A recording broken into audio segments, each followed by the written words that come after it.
From the Cotton Bowl in Dallas, Texas, CBS Sports presents the 1979 Cotton Bowl Classic. This 43rd annual Cotton Bowl game with the Fighting Irish of Notre Dame meeting the Cougars of Houston. And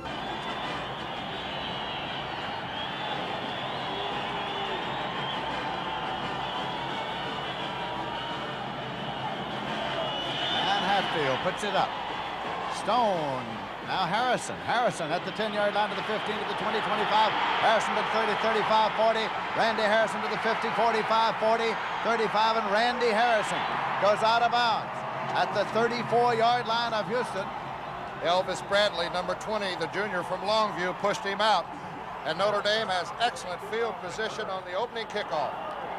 First down and 10 yards to go now for the Fighting Irish. Joe Montana is the quarterback.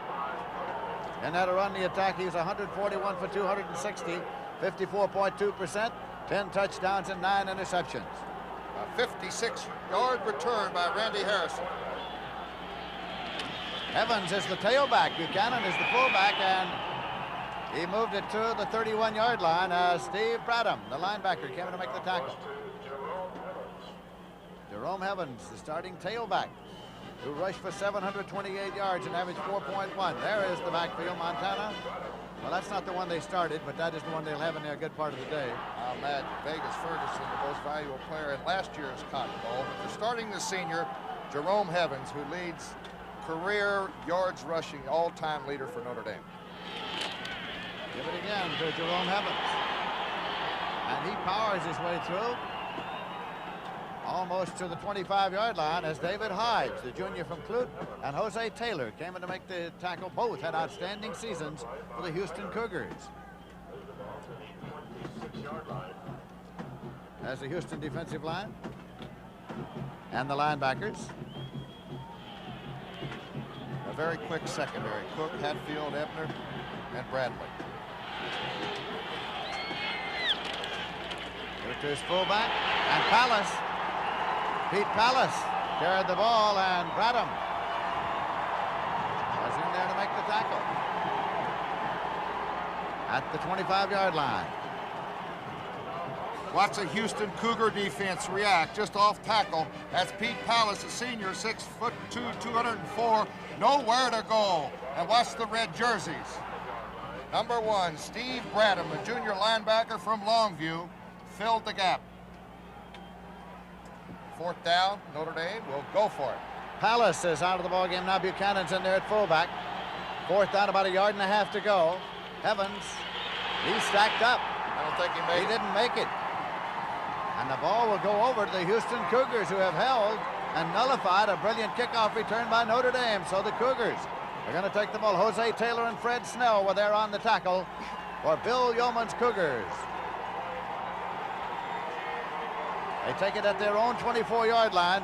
First down and 10 yards to go, and Danny Davis is in there to run the attack. His running backs are Emmett King and Randy Love, both gained over 1,000 yards. There they are. The receivers, Herring, Adams, Jurgaitis, and the offensive line. The key to the Houston attack on the Veer offense is a lot of east-west running, whether or not they'll be able to cut on this slippery field. With the King, and Emmett King powers up to the 30-yard line before Bob Golick comes in to make the tackle. Gain of 6 will make it second down and 4 yards to go. Steve Heimkreider also on the tackle for Notre Dame. Here's the Notre Dame defense. Average Weston, Calhoun, and Hankert. Average about 250 pounds in that front four for the Irish. Second down play coming for the Houston Cougars, champions of the Southwest Conference. Love.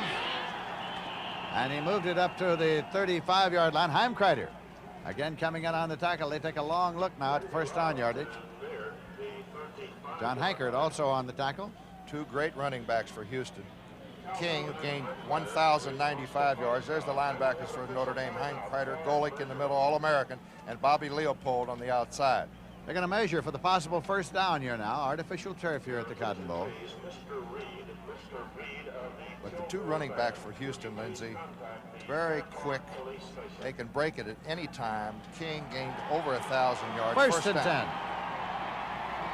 And Randy Love right alongside of King, gained 1,019 yards. In fact, it's the first time in Southwest Conference history that two backs on the same team gained over 1,000.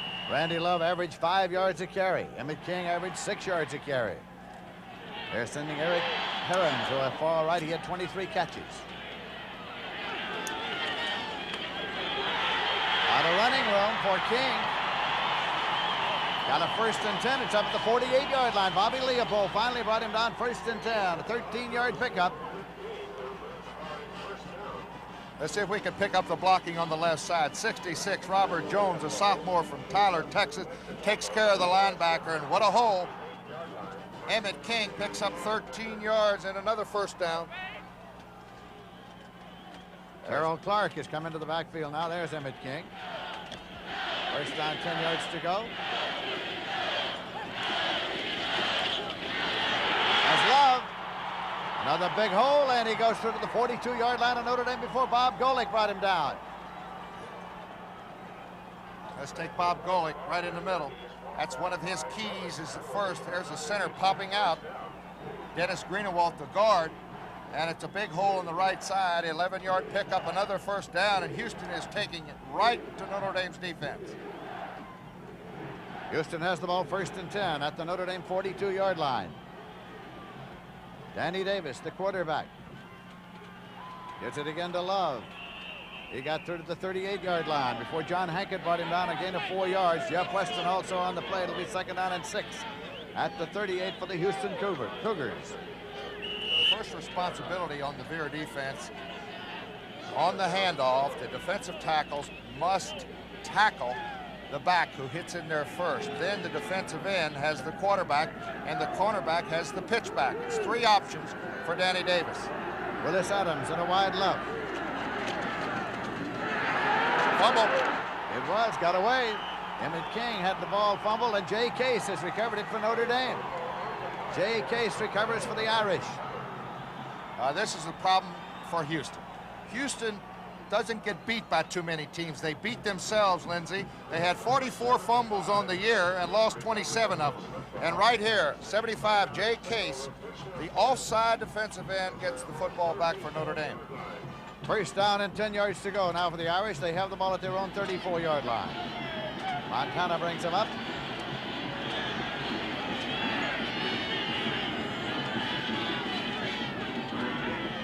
Houlihan in motion across. Give it to Palace, the fullback. Pete Palace. Push back as he got only a yard to the 35. Robert Oglesby, the nose guard. Along with Kenny Hatfield on the corner. Made the stop. It'll be 2nd down and 9 yards to go. Dan Devine with the foul weather gear along the sideline. Head coach of the Irish, finishing up his 4th year as head coach at Notre Dame. 2nd down, 9 yards to go. Respotting the ball.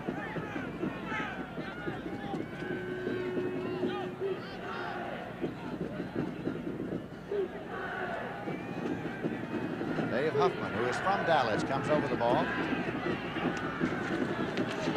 Montana. And it's incomplete. Joe Montana with an incompletion. And Steve Bradham was the man covering. It's going to be 3rd down and 9 at the 35-yard line. Well, Montana would love to have that one back. Dennis Grindinger, the tight end, little play action right, came back against the grain, was wide open. 3rd down play coming now for Notre Dame. Should have caught it. Houlihan's in a wide left. Chris Haynes is in a wide right, and the running backs are split. Montana dropping back. There's a screen right to Evans. Evans tries to back to the inside, to the 40, to the 45, to the 50. Jerome Evans, 45. Gets across the 40-yard line of Houston. It'll be 1st and 10, Notre Dame at the Houston 38-yard line. From the end zone, and we're going to watch a screen set up to the right side. Pete Palace goes blocking on the left. Watch the screen set up. Jerome Evans makes a great move. 26-yard pickup right here. He beats the linebacker to the inside with good speed. He hasn't played the last couple of games too much. Right, Lindsey? Evans didn't play against Georgia Tech and saw limited action against SC. He looks like he's ready. Looks like he's ready. Vegas Ferguson has not been in the ball game so far. Palace and Evans. That's Evans from the tailback. Dives across the 35-yard line and up to the 34-yard line. A gain of 4 makes it 2nd and 6. Robert Oglesby in to make the tackle again. He's a junior from Fort Worth. He was a prep All-America at Arlington Heights. No score. We're in the first quarter. We have 8 minutes, 58 seconds remaining to be played in this period. Dean Mastak is coming at tight end. Evans has carried 4 times for 12 yards. Double tight end. Took the screen pass, of course, for the big gainer. Detmer is in motion across. Montana has the ball. Palace incomplete. Threw to his fullback. David Hodge was covering. All Southwest Conference linebacker and All-American. Well, he didn't have to throw it that hard, Lindsey. Very cold down there. Your hands really get cold on a day like this. Buchanan comes in at fullback now, and Palace goes off. Houlihan's going out to a wide left. Chris Haynes to a wide right. Buchanan's in the left set. Evans in the right set for Montana. Joe Montana up the middle, and Mastak has it at the 15 to the 10. The freshman Dean Mastak goes to the 5-yard line. Oh, what a great catch, Lindsey. He's a good target, 6'4 and a half, 225 pounds, and Montana's right on target. He split the backs, pro-type offense, goes back in the pocket. He's got his eye on the big tight end all the way. 28-yard pickup, 1st and goal at the 6. No score, but the Irish are threatening here now in the first quarter. They've got Palace back in there at fullback. Jerome Evans is the tailback.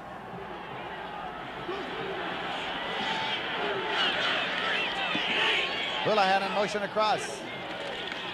Jerome Evans to the left side, but stacked up after a gain of a yard at the 5. Darrell Wilkerson along with Steve Bradham in to make the tackle. 2nd down and goal to go. Notre Dame at the Houston 5-yard line.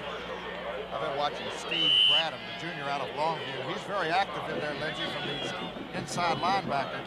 Houston will be in the normal college defense, a 5-2, 5 defensive linemen and 2 inside linebackers. And they have to be quick, and they are. 2nd down and goal to go at the 5. Evans in the right set, Palace in the left. Motion across, that's Detmer. Palace, fullback carry. Got a couple of yards to the 3 before David Hodge made the tackle. 3rd down and goal. Notre Dame at the Houston 3-yard line. Houston won 9 games, lost 2 this year. Notre Dame won 8, lost 3. Notre Dame lost their first 2 and their last one. I'll tell you, it favors the team who has the wind. There's a lot of wind blowing left to right of your screen. Notre Dame must put some points on the board when they have the wind in the first quarter. Montana's rolling and looking and keeping, and Montana pass to shoulder and touchdown, Notre Dame. Montana lowered the shoulder and got in for the touchdown. Watch Bowman here, number 74, the defensive end. He goes over and knocks and hits Montana right at the goal line. Let's see if he gets in. It's very close. Referee right there, he got over. And Montana goes in for Notre Dame's first score. There he is. A nice, clean cut young man. 9 plays, 66 yards, Lindsey. Took up 3 minutes and 41 seconds off that clock. Joe Eunice, who is from Dallas, Texas, will attempt the conversion. Chuck Mayo is disabled, and so Eunice is doing the converting. Knaffel is holding for him. Knaffel puts it down and drops it. Knaffel tries to scramble for it. Mayo tries to get to it. Well, it's still loose. The conversion is no good, and the play is ended. So the score is Notre Dame 6 and Houston nothing. And we have 6 minutes, 55 seconds left to play in the first quarter of the Cotton Bowl game here in Dallas, Texas.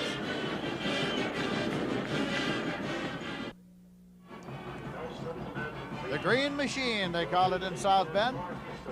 And now Notre Dame will be kicking off, and Steve Seachy has teed the ball up on the 40-yard line. He's a freshman from Fargo. And dropping back to receive it, Terry Elston, number 7, Linnell Fee, number 15. There is the scoring drive. Montana, by the way, is 2 for 4, 54 yards so far. Seachy puts it up. Elston at the 6-yard line. He's at the 10 at the 15. Terry Elston across the 20 and fumbles the ball at the 24-yard line. And Notre Dame has recovered. Notre Dame has recovered the fumble.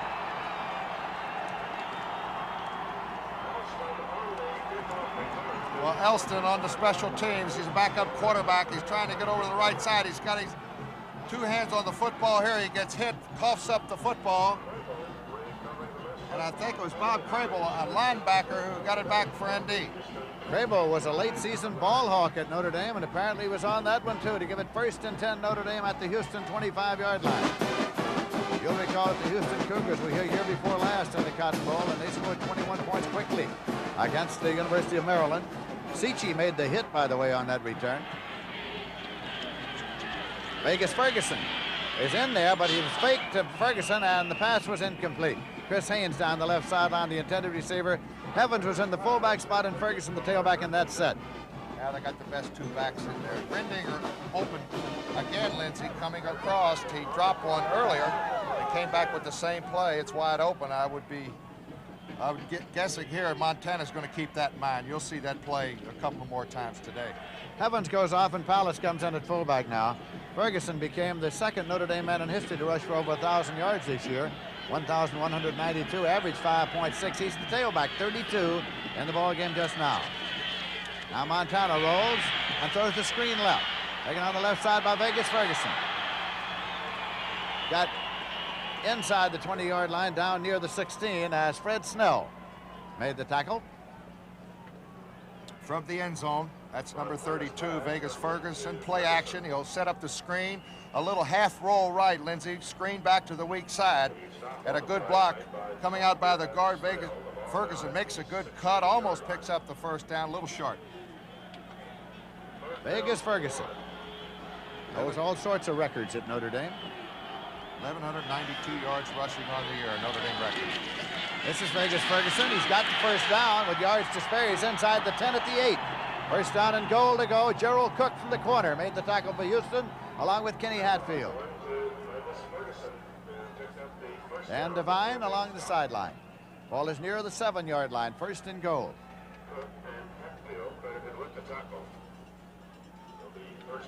5 minutes, 45 seconds left to play in the first quarter. Notre Dame is leading by a score of 6-0.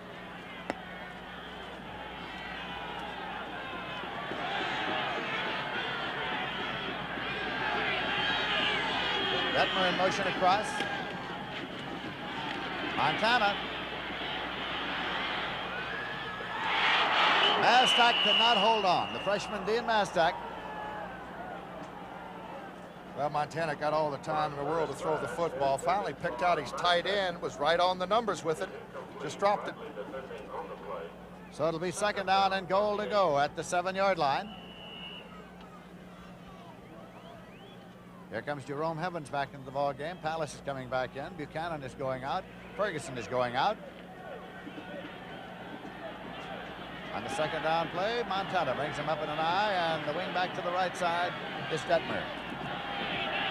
Detmer in motion across. Quick pitch to Evans from the tailback.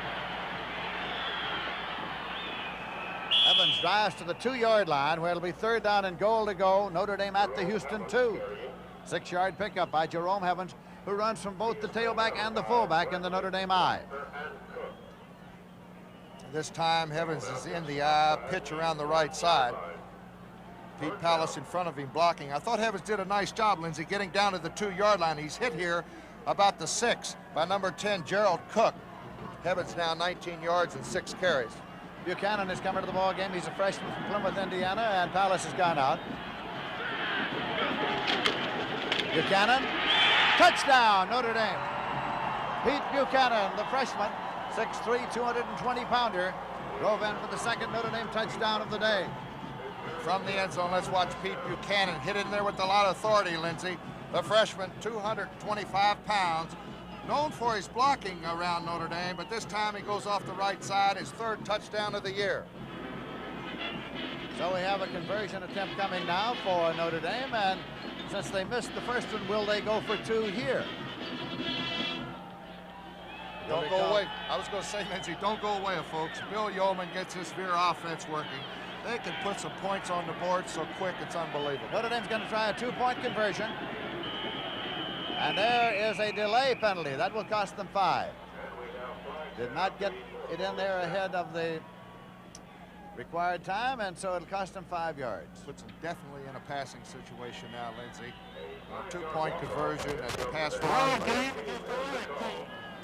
The pass run option is very tough defensively, but now with 5 yards, Montana will definitely go upstairs.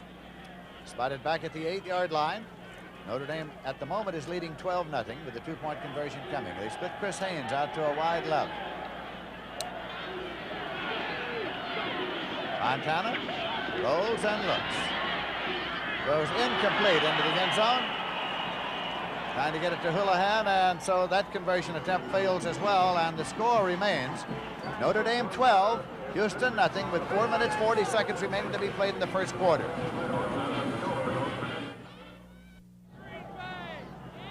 Steve Seachy is kicking off for Notre Dame to Eddie Wright and Linnell Fee of Houston. At the start of the season, Joe Eunice was doing the kicking for Notre Dame. He was not too effective, and Chuck Mayle took over, was very effective, injured in the Georgia Tech game.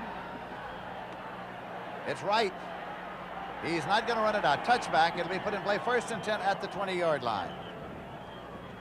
So now the Houston Cougars will be up there running that veer offense. It was originated by Bill Yeoman. Bill Yeoman, one-time captain of the Army team. He and Dan Devine were both assistant coaches to Duffy Dougherty in 1954 on the Michigan State staff. Danny Davis, quarterback, Houston to victory here in the Cotton Bowl year before last. He was out most of last year with an injury. Came back this year to quarterback them again to the Southwest Conference Championship. Danny Davis has got the ball. Still got it. Those quick feet that Paul Horning spoke of, and he moved it out to the 32-yard line. Joe Restic brought him down. Little counter option, reverse option. Davis was wide open. The defensive end moved in too quick. You could see it. John Hankard got caught on the inside. A 12-yard pickup by Danny Davis. He runs the veer, Bill Yeoman says, better than anyone he's ever had.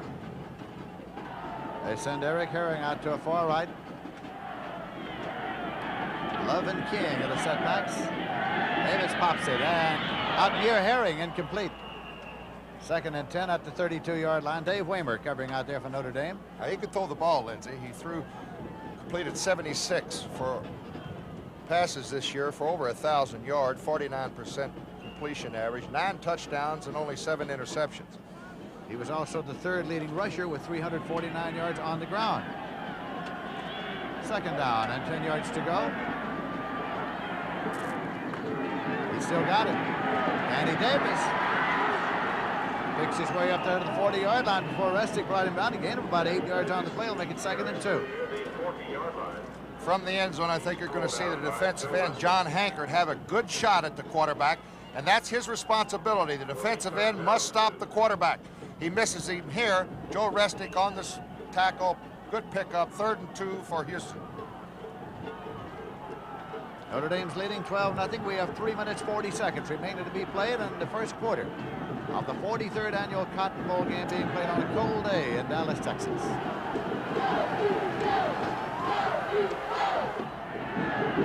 Danny Davis with the pitch to King.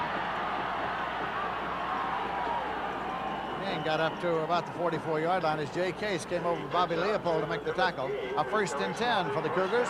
Jim Browner also there defensively. Lindsey, that play might have looked like it was run all the way, but it was not.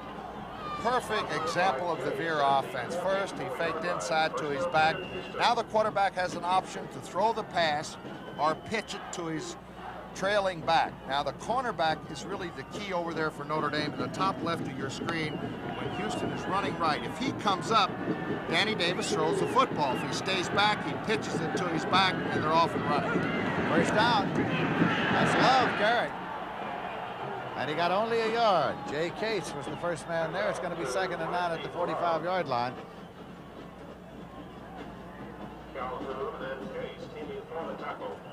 Now the first defensive move for Notre Dame, when the handoff, you must stop that. The defensive tackle or the end just crashes down here and gets Love. Davis, if he would have faked it to Love that time and went on the outside. And, of course, that's the option the quarterback has. Second down, 9 yards to go at the 45. It's the option, and Davis still has it. And he takes a loss of a yard back to the 44, where it'll be 3rd and 10. Jeff Weston and Jay Case when to make the tackle. Garrett Jurgaitis and Hubert Miller are alternated in there at tight end, bringing in the plays from Coach Bill Yeoman. See, this kind of field, Lindsey, is definitely a disadvantage for Houston. They've averaged 400 yards offensively a game, and this Veer offense is an east-west offense with Davis sliding up and down the line of scrimmage, pitching to his backs, and when you start throwing that football around, those backs have to cut. They're losing their balance. Davis still has it now, the pitch. And it goes out of bounds at the 46-yard line. Steve Heimkreider as the defender. Let's go down to Frank Lieber on the sideline.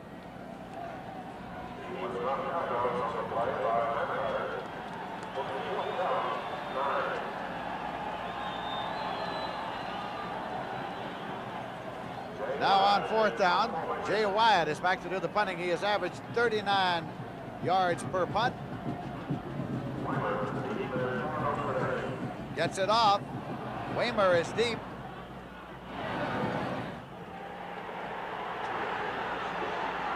Scramble is on down there about the 12, 13-yard line. Notre Dame got mixed up. They did, and hit a Notre Dame man, and Houston recovered. It hit a red jersey. It hit one of the Houston Cougars, and Notre Dame thought it was a live football. They should have just spread out, Lindsey, and got away from it. It's going to be 1st and 10, Houston.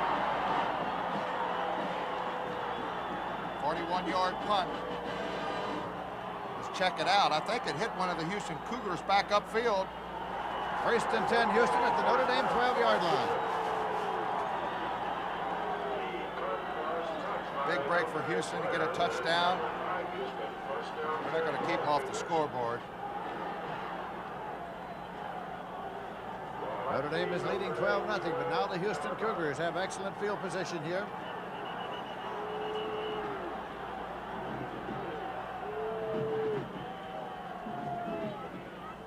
Still getting it straightened out. Pete Williams, the referee. Dan Devine is over on the sidelines talking to one of the side judges over there. He wants an explanation again. I tell you, Dan likes to know what's happening out there with the referees. Well, he does. So now another official is coming over to confer with Bill Yeoman as Dan Devine speaks to the officials.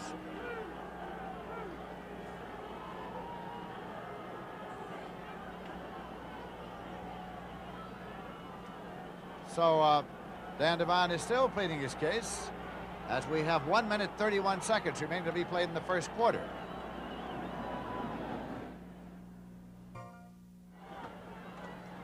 Well, the rolling punt hit a Notre Dame man. Chuck Brown recovered the fumble for Houston, and Houston has it 1st down and 10 yards to go at the 12-yard line. Danny Davis, the quarterback.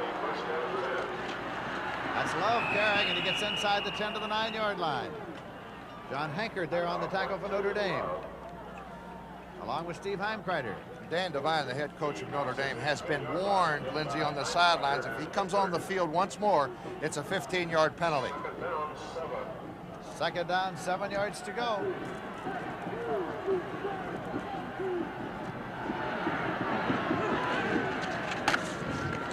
Now the pitch back to King, and Emmett King downs the ball at the 15-yard line for a loss of 6. That's a perfect example right there, Lindsey. On a good field, they're going to execute these offensive plays much better. And it's very tough for a Veer-type offense when you have counter action, when you have... That's Shasta 4, the Cougar, that's kept in an air-conditioned cage on the campus of the University of Houston. 3rd down and 13 yards to go. Love has carried 5 times for 23 yards. Eric Herring goes far to the right side. Danny Davis, full pivot, sets it up, throws it into the end zone. Touchdown for Houston, taken there by Willis Adams. Willis Adams took it for the touchdown. From the end zone, we're going to see Danny Davis. This wasn't a picture pass, but it was end over end, and Willis Adams was wide open in the end zone. The senior, his 5th touchdown of the year. Mr. Adams. He is playing in the East-West game next week, the one that you'll see right here on CBS. Kenny Hatfield is in there to attempt a conversion. Jay Wyatt holds for him, the punter. Wyatt puts it down. Hatfield boots it up, and it's good. So as they come back up the field, it is now Notre Dame 12, Houston 7, and we have 17 seconds remaining to be played in the first quarter. Well, keep in mind that the NBA will be coming up on CBS. For you basketball fans, on Sunday, January 14th, you'll see the New York Knicks against the Kansas City Kings. And don't miss Marvin Webster, Bob McAdoo for the Knicks, Phil Ford, and Otis Birdsong for Kansas City. The Chicago Bulls against the Milwaukee Bucks. And then it'll be the Lakers against the Seattle Supersonics, and boy, the Supersonics off to a flying start. Those are regional games, so check your local listings for the game and time in your area. The NBA on CBS. Now, that is Harrison drop back there with Stone to receive the kickoff. It's Hatfield. He's getting prepared to tee it up there at the 40-yard line. Notre Dame 12, Houston 7.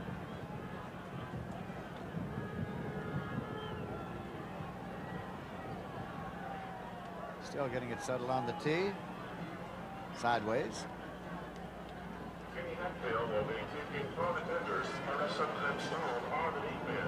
Hatfield is a regular cornerback and handles the kicking duties. He's got it there lying flat on the tee. Sails the line drive down, and it's fielded at the 36-yard line. Return only to the 31-yard line. And that was Belden, the fullback, who returned it, Tony Belden. First and 10 for Notre Dame at the 31-yard line. Well, Lindsey, we mentioned that the field, the playing condition would be a definite factor. There's been 3 turnovers in the game, and all have resulted in scores. 13 seconds remaining in the quarter now as Joe Montana brings the Irish up.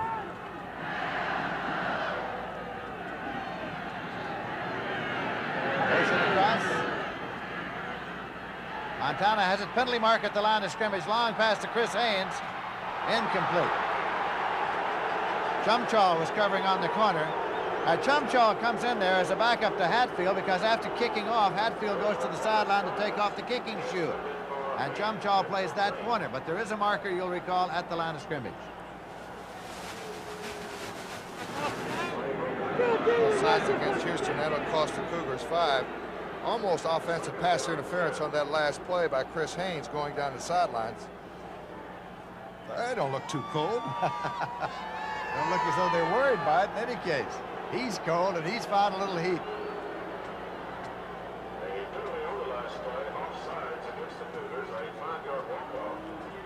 It's first down and 5 yards to go now for Notre Dame.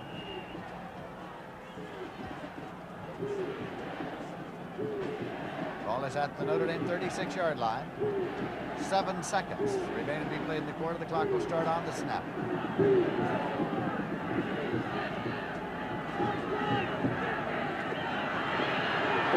tailback. It was Ferguson carrying, and he was really stacked up by David Hodge and Sam Proctor. Let's take a look at one of the best athletes on the field today, number 70, Leonard Mitchell. Now, he had inside responsibility. That was not his fault that the play went outside of him. We'll be back in a minute. Time has run out in the quarter. There's big number 70, Lindsey, 6'6", only a sophomore, 17 or 18 years old, and he plays basketball also. He's a backup center for Houston. Leonard Mitchell, and there's the pitch going to Jerome Evans. And he picks up at most a yard as he gets to the 37, David Hodge, in to make the tackle. I'm Lindsey Nelson with Paul Horning here at the Cotton Bowl game as we start the second quarter. Notre Dame leads by a score of 12-7. Irish in possession, third down, 4 yards to go. They have it at their own 37. Boy, is he big. He's credited with 2 interceptions, both for touchdowns, a defensive tackle. Buchanan is coming to the Notre Dame backfield now, and Palace has gone out. Dan Devine's been shuttling him in and out. Evans has carried 7 times for 20 yards unofficially.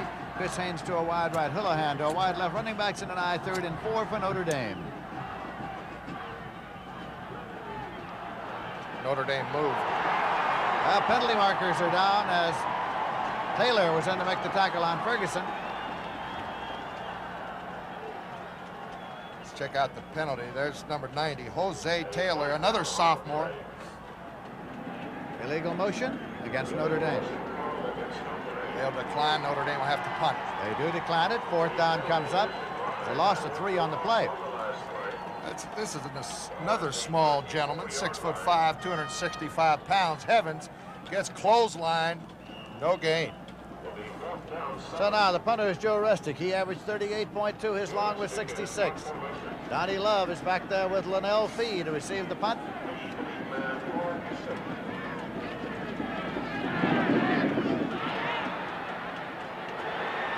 Same thing happened before. It's at the 40-yard line. And if it hit a Notre Dame man, would be killed there. Marked by the official at the 40-yard line, where Houston will take over, as the ball at the moment is resting at the 36. A 30-yard punt has given Houston the ball, 1st and 10 at their own 36-yard line. Notre Dame's leading by a score of 12-7. Danny Davis brings the Cougars up. He still has it. Pitches to King. Emmett King across the 40. Penalty marker. Face mask. Bobby Leopold, Jim Brown, Joe Rustick all there.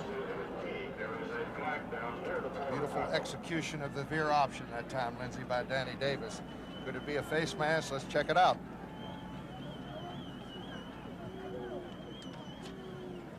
Referee is Pete Williams with the white cap on there. White cap equipped with ear flaps, appropriately for the afternoon. Danny Davis. Holding against Notre Dame. Defensive holding against Notre Dame. Picked up about 7 on that outside option to the right side. So this is a big one, a 15-yarder in college football. And makes it 1st and 10, Houston at the Notre Dame 41.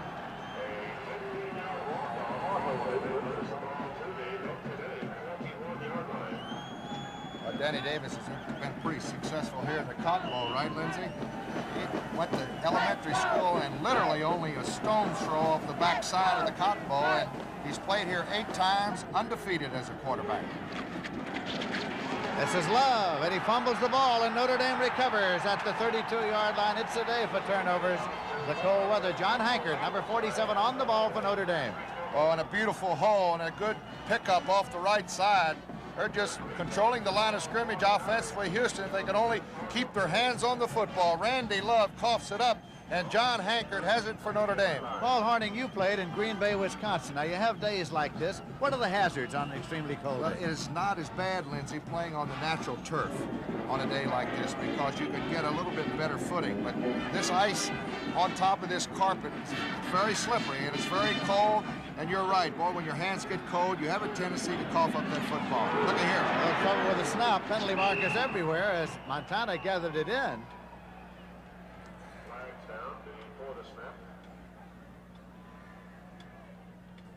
Well, your hands don't stand much of a chance of getting any warmer during the afternoon. Well, both clubs have some warmers on the sidelines, and you'll see from time to time that the players, when they're on their sidelines, they'll be right near that heater. Look at this snap from center, Lindsey. The exchange just goes right through Montana's hands. He goes up, makes a nice one-handed stab to get the football back. 5-yard penalties marked off against Notre Dame. You see one of the heaters along the sideline. Illegal procedure is the call, which will make it 1st and 15 and move the ball back to the 27-yard line. Notre Dame is leading by a score of 12-7. We have 13 minutes, 45 seconds left in the first half.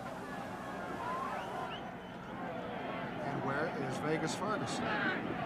Played very sparingly. And motion across. Jerome Evans from the tailback. Cross to the 32. David Hodge in to make the tackle. Picked up 5. It'll be 2nd down and 10 yards to go. Penalty marker on the play.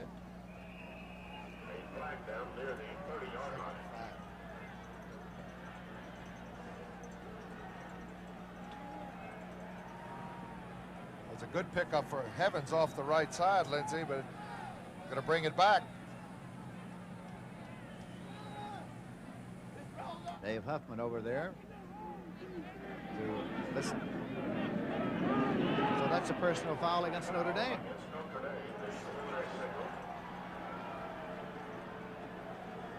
So that will move the Irish back deep into their own territory. Way back. 15 yards. It was 1st and 15, so going to have 1st and 30. Back to the 22-yard line. But well, they got a whole lot.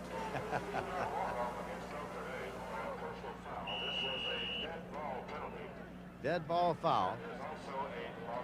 So it is 2nd down now. It's a loss of down penalty. And 20 to go on the 22. Montana. Well, he got it. No, he did not. Incomplete. Incomplete. He did not. It's an incomplete pass that was batted around for a while. 43 is James Wilson, a defensive end who has dropped back in that pass defense. Here comes the pass. Montana under pressure, just a little bit behind Dennis Grindinger. Or was that Dean Mastic? Dean Mastic, number 86.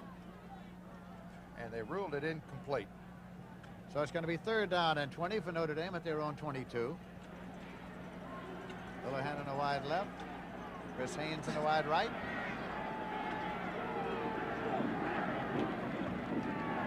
Penalty marker. It is incomplete. And there's a marker to be checked out. It was Grindinger for whom it was intended. Tommy Ebner was the defender. He's from Dallas. Well, the receiver's having a little hard time of holding on to Montana's passes. He's been on target 3 or 4 times. Houston offside. This time, Notre Dame will get 5 yards back.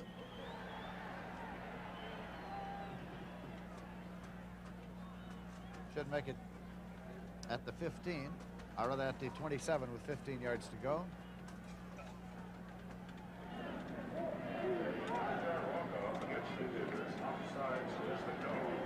Chris Haynes, who led Notre Dame in pass receiving this year with 32 catches, has not caught a pass so far today. 3rd down and 15 at the 27. He's getting double coverage over there too, Lindsey.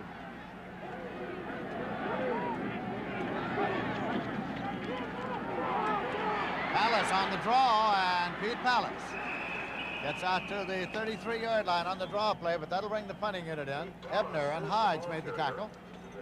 Joe Restic is coming in to punt for Notre Dame. Son of the head coach at Harvard. He is a senior. And Lonnell Fee drops back right there to receive the punt for Houston. Houston may try to apply pressure on the punt here. Rushing 10 men, at least it looks like it right now, Lindsey. Here they come. Gets it off, again not deep, and it hits at the 45 and bounds out of bounds. No run back, and it'll be marked at the 42-yard line, 1st and 10. So the Cougars get the ball in good field position. Notre Dame is leading 12-7, and we have 12 minutes, 29 seconds left to play in the first half, a 25-yard punt. Bill Yeoman is the dean of the Southwest Conference coaches. He's been at Houston 17 years. He was captain of the Army team in 1948 when a student football manager was a man named Frank Gorman. He became an astronaut. 1st and 10 at the 42-yard line. Love carries, and he struggles out across the 45 to the 46-yard line. Golick and Case made the tackle. This is Bob Golick in the middle. Little reverse spin. He comes around the block, comes back in to help out on the stop. The running backs for Houston now, King, 32 yards on 5 carries, and Love picked up 39 yards and 8 carries. Love again. This time Golick and Weston are there. It's going to be marked up at the 48-yard line. Picked up a couple of yards on the play. But to leave... I think that's Bob Golick. He's injured. It is. Golick was injured in the Southern Cal game when he had a sprained knee. Here he is in the middle. You see the little equipment tape on his left side. He's hurt his leg, but it came back from the injury very well. He's pushing off of it right here, Lindsey, and I think it just twisted on the left side. Golick's down for Notre Dame. His backup is Pete Johnson.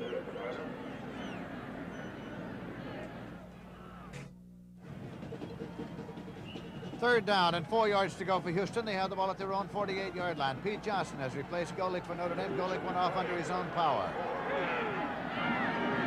Danny Davis waiting for the snap for the Houston Cougars. Bobbles it for a moment, picks it up, keeps it himself. Almost gets back to the line of scrimmage. Jeff Weston and Jay Case closed him off. It'll be fourth down now. And the punting unit comes on. Jay Wyatt comes out to do the kicking. Dave Waymer has started to drop back for Notre Dame. That is Waymer there. Harrison is upfield about 10 yards in front of him in tandem. Well, Wyatt will be kicking with the wind. He averaged 39 yards on the season. Waymer at the 12-yard line. Good coverage. Absolutely. At the 13, it is 1st and 10 for Notre Dame as the Irish will start deep in their own territory.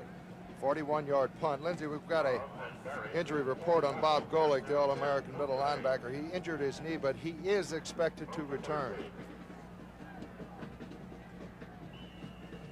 We invite you to stay with us during the halftime intermission. We'll have the usual pageantry, and I also have an interesting guest on at halftime today in the Cotton Bowl. Tell you more about that later.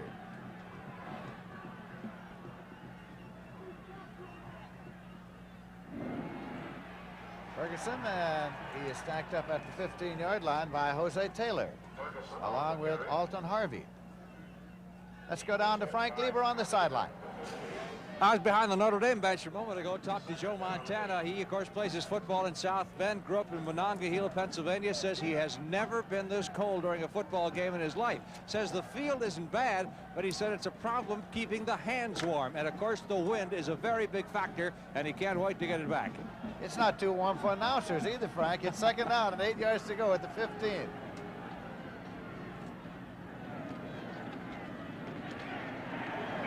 Had a little hole there.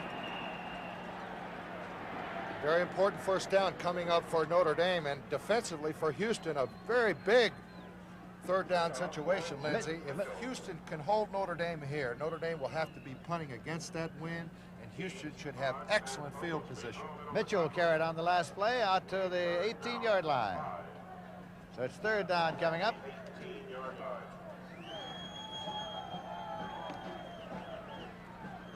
Nine minutes, 55 seconds left to play in the first half.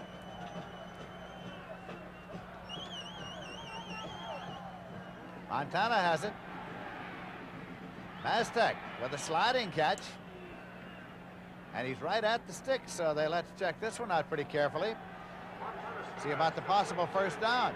It looked like he picked up the first down. All depends on where he spots the ball. Play action, going to the right of your screen. He comes back against the grain.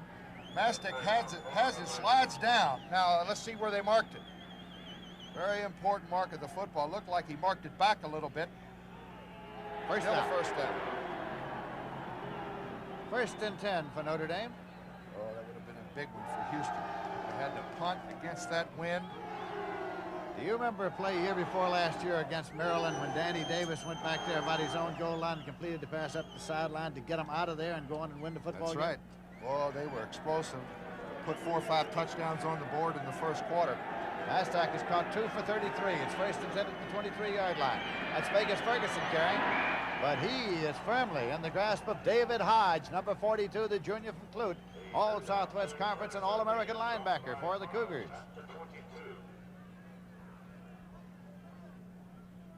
Loss of a yard on the play. It's at 2nd and 11 at the 22-yard line. 2nd down, 10. 8 minutes, 58 seconds left in the half. Houlihan comes out to a wide left.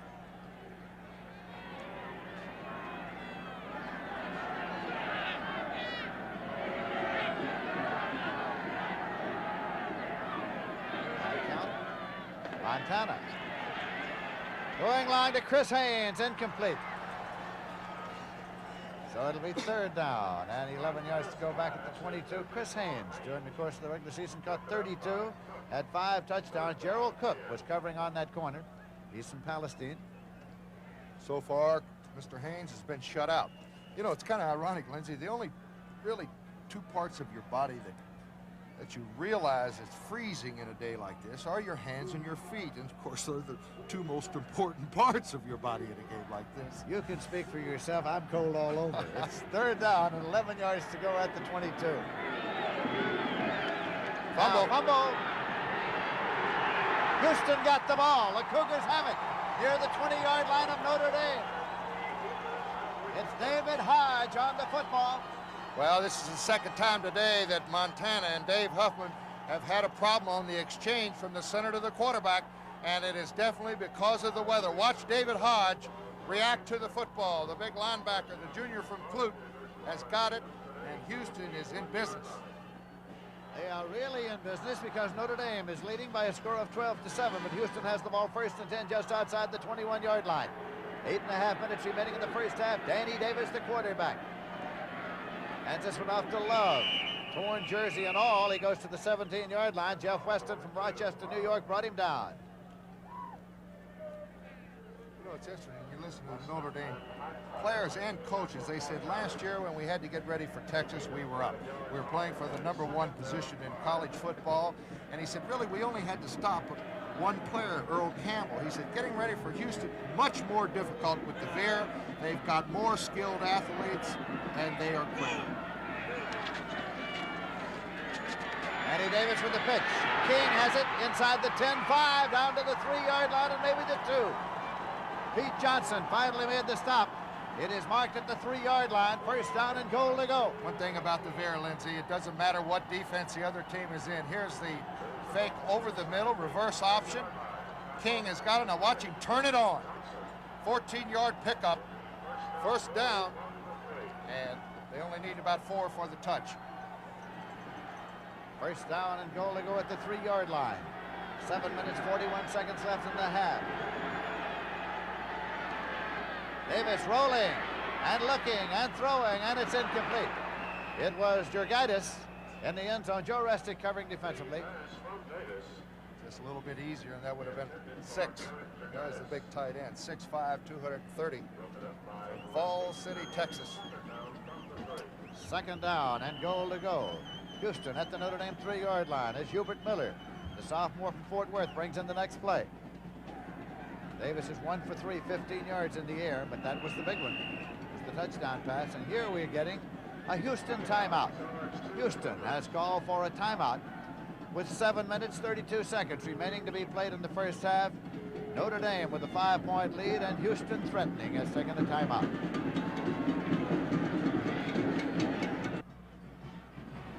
This is Lindsey Nelson with Paul Horning at the Cotton Bowl, where Notre Dame is leading Houston by a score of 12-7, but Houston has the ball second down and goal to go, and they have it at the Notre Dame 3-yard line. We have 7.5 minutes remaining to be played in the first half on a cold day in Dallas, Texas.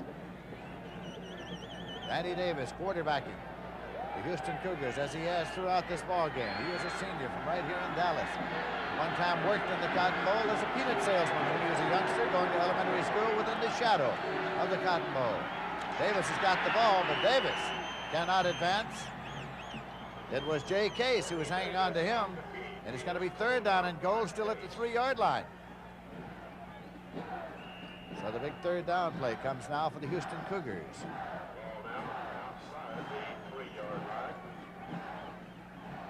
Jurgitis is bringing in the next play. Number 85 reporting into Davis.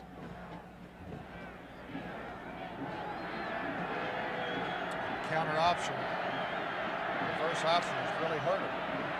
Penalty markers down at the line of scrimmage. Davis gets into the end zone. Now there's a penalty marker to be checked out. So what's that all about? Davis took it in all right. Well, they had the counter option pass. Coming back to the weak side, I think it's going to go against Illegal Houston. motion against Houston nullifies what otherwise would have been a touchdown. Well, it's a big break for Notre Dame here, Lindsey. Here it is. Watch the fake inside. Now they come back against the grain. It's an option right here for Davis to either run or throw the football. He decides to take it in. I tell you, he's tricky. Illegal motion will move the ball back to the 9-yard line. Third down and goal to go now, just inside the 9-yard line.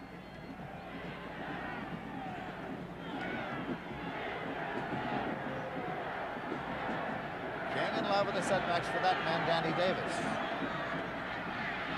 King down to the 2-yard line. It'll be 4th down coming up, and it's goal to go. Pete Johnson makes a stop on the inside. Listen, 3rd and 8 is not necessarily a passing situation for Houston out of the veer. Look at that hole up front. And Pete Johnson right here makes a good stop. I think that was Jim Browner up from his safety position. Timeout, Houston. And Bill Yeoman there with his quarterback. On Saturday, January 6th, for 3.5 hours, the new-look CBS Sports Spectacular premieres with the East-West Shrine game, followed by highlights of the fight between Roberto Duran and Monroe Brooks. And then it's a Hollywood stunt competition, plus the NFL Cheerleader Classic. Well, I'm going to watch that one. You and I. That's January 6th for the premiere of the action-packed new-look CBS Sports Spec. Don't miss it. NFL Cheerleaders Classic. Rumor has it that Jimmy the Greek has the Dallas Cowgirls, the 6-5 favorite in that one. Or at least with 6 points.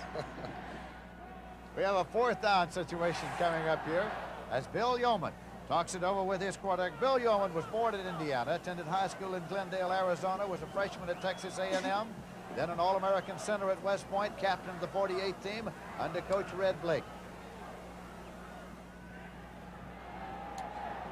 They are going to go. And the key to it will be Davis. Any man knows the veer offense is Bill Yeoman. He invented it.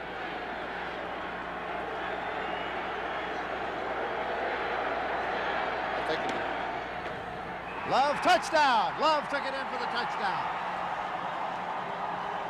Quickness of Randy Love. He scored 9 touchdowns on the year. Just straight ahead, Lindsey. From the end zone, just a handoff. Right over his right tackle. He veers to the outside, and his momentum gets him into the end zone. Houston takes the lead. The Cougars are leading it now 13-12, and they have a conversion attempt coming, and they have Kenny Hatfield in there to boot it. Randy Love, who took it in. Senior from Garland. The punter, Jay Wyatt, holds. Hatfield boots, and it's good. And so now the score is the Houston Cougars 14 and Notre Dame 12, with 6 minutes 27 seconds remaining to be played in the first half. We were saying that we had an interesting guest coming up at halftime, and it's going to be Dickie Magel, who had an outstanding game here in the Cotton Bowl 25 years ago today as Rice defeated Alabama, and Magel figured in a very bizarre play, and we'll be talking with him about that at halftime. Of course, we have lots of big events coming up on CBS, and one of them is the NFC Championship next Sunday, January 7th, 4:30 p.m. Eastern Time. Oh, it's going to be a great one. The Dallas Cowboys and the Los Angeles Rams. Pat Summerall and Brookie will be there. So tune it in on January 7th on CBS, the NFC Championship. Word around Dallas is Roger Staubach will be back at the controls. Hatfield will kick off here now. Stone is back there deep, along with Randy Harrison to receive it for Notre Dame. Rams didn't look too shabby yesterday on CBS, did they? Harrison's waiting. He's got it 2 yards deep in the end zone. Goal line 5 and out to the 10. Harrison to the 15, stacked up at the 16-yard line and struggled to the 17, where they'll start 1st and 10. It was Chumchall downfield to make the tackle. Backup cornerback.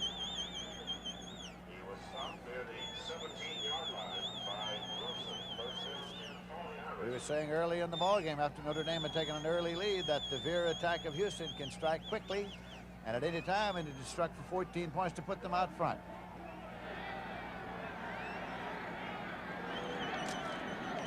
Vegas Ferguson.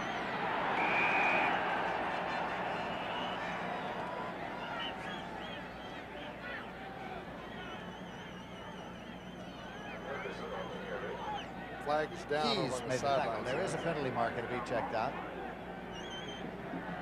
I tell you, with 6 minutes to go, Notre Dame against this win.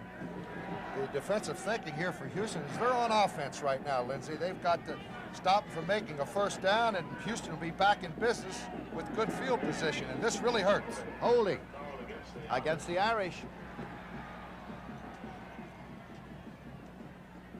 Notre Dame had the win in the first quarter, put 2 touchdowns on the board, then 2 turnovers. Notre Dame has given Houston the lead. He's going to move the ball back to about the 7.5-yard line. Notre Dame has been penalized half the distance to the goal line. Holding worse than call. First down and about 20 yards to go.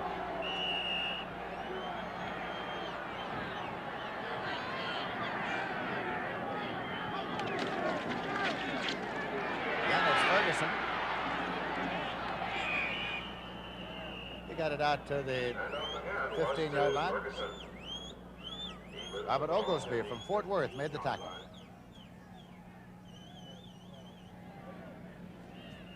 If Ferguson stays well, he will eclipse Jerome Heaven's career rushing mark at Notre Dame.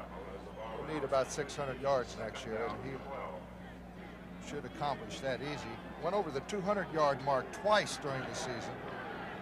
Second down and 13 yards to go at the 15. Montana back to throw. There's a screen right to Heavens, and he slips out of bounds at about the 9-yard line.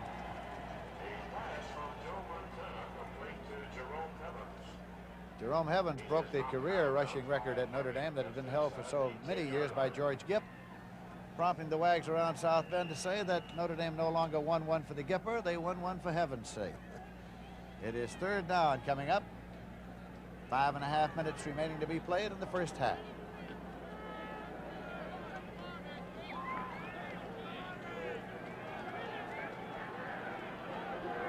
Third and long. Haynes in the wide right, Houlihan left. Montana rolling. Goes to Houlihan, and it is intercepted.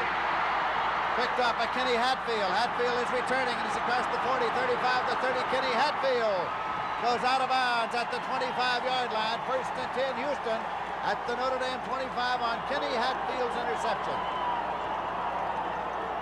There's Montana. He's trying to come up with the play, Lindsey, to get him out of that territory, a big first down, but what a defensive interception by Kenny Hatfield. Good hands, and Hatfield keeps his balance on a good return, a 25-yard return. He's out of bounds. Hatfield is also the placement kicker, in addition to being a cornerback. First down, 10 yards to go. Danny Davis brings them up.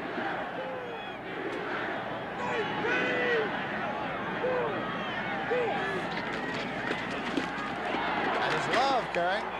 Randy Love popped it to the 17 before Mike Calhoun and Bobby Leopold brought him down. Gain of 8 yards on the play, 2nd and 2. Well, if Houston offensive line will keep the pressure on these 2 backs, Love and King. Joe Restick is down. It's an injury timeout. Halftime score, Alabama over Penn State by 7. I was saying, Lindsey, the offensive line for Houston is really coming off the football. And these backs, both Emmett King and Randy Love, they hit in there so quick. Your defensive tackle, they must stop first the handoff to the backs, and that has been Houston's best play so far. Love has 54 yards on 11 carries, and King 55 yards on 8 carries. Very balanced rushing.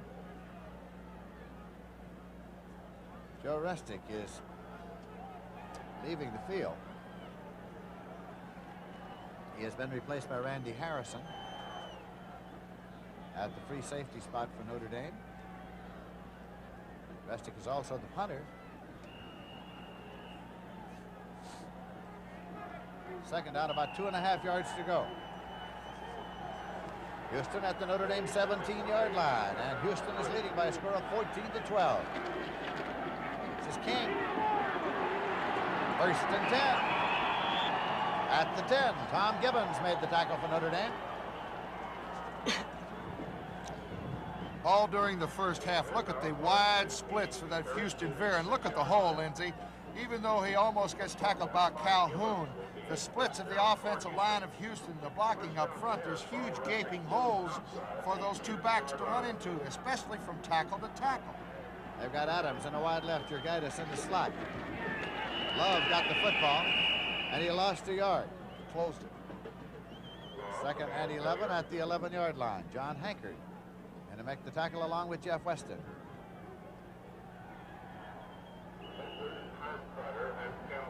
Hubert Miller brings in the next play. John Newhouse comes in now at a running back also for Houston. They very possibly could get a first down, but they got to move the football to about the 6-inch line to get a first down. It's possible, but not likely.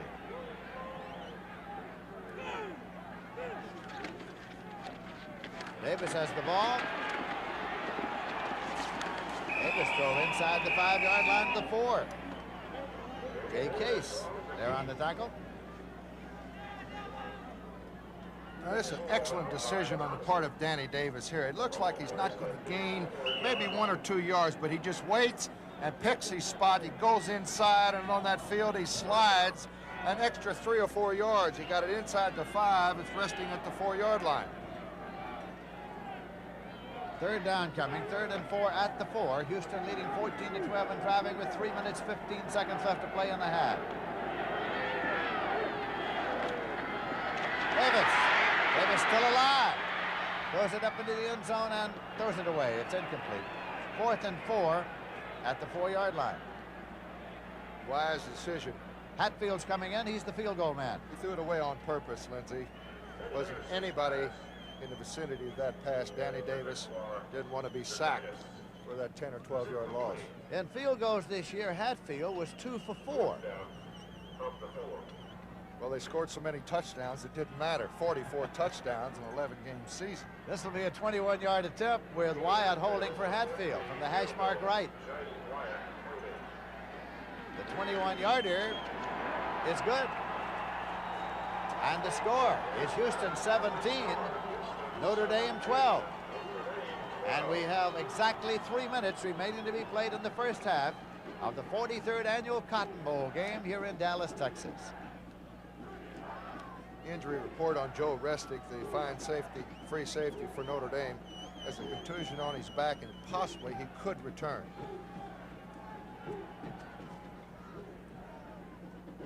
Notre Dame is deploying to receive the kickoff.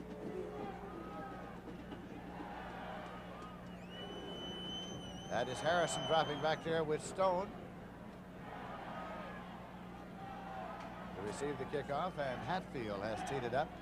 Well, Lindsey, you watch Notre Dame all year long, and it seems to me that Joe Montana usually responds passing the football when he's in trouble, when he has to throw the football. And I think they're going to be in trouble in the second half, and he's going to have to come on and throw the football. They're going to have to catch it. They've dropped 3 or 4 in the first half. I would think that they consider themselves to be in some trouble right now with Houston out front 17-12. Hatfield kicks it off. It's over to Harrison's side of the field, and he's got it at the 9, to the 10, to the 15, to the 20. Harrison to the 21-yard line. It'll be 1st and 10 at the 21. Harrison on the kickoff return to the 20-yard line. Newhouse was downfield to make the tackle for Houston. Down by Williams and Love. Houston's first year of eligibility for the Cotton Bowl was 1976. And that's when they came in here and defeated Maryland, and Bill Yeoman was runner-up that year for National Coach of the Year honors. What a job he's done at Houston.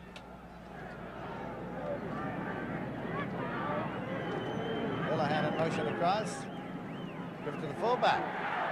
Evans has moved it out across the 30-35 and on to the 37-yard line for a 1st and 10. Chumchall made the tackle. Good blocking off the left side. Jerome Evans. There's Vegas Ferguson, the I-back. He hands it off to Evans. He slides to his left. He's going to pick up 17 yards here and the 1st down. Wind has blown the ball around, and the officials give chase to get it back and re-spot it. Evans has carried 11 times for 39 yards for Notre Dame today. 1st and 10, short of the 37-yard line. Montana. Bendinger cannot hold on. It's incomplete. Now, Notre Dame's tight ends having trouble this afternoon holding on to the football. I think that's about the 5th time a tight end has dropped the football. It would have been a good catch, Lindsey. But as I said, the cold, that's the first thing that people worry about in a game like this is their hands. It will be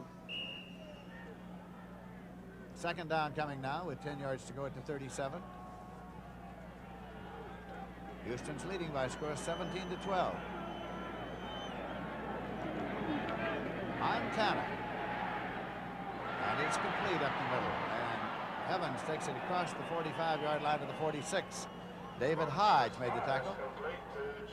A little short of the first down. He was stopped by Hodge and Hatfield. Third down and a yard to go. Short of the Notre Dame at the Notre Dame 46. Third down. Darrell Wilkinson coming in defensively. Needed for the first. Little light snow is falling here at the Cotton Bowl.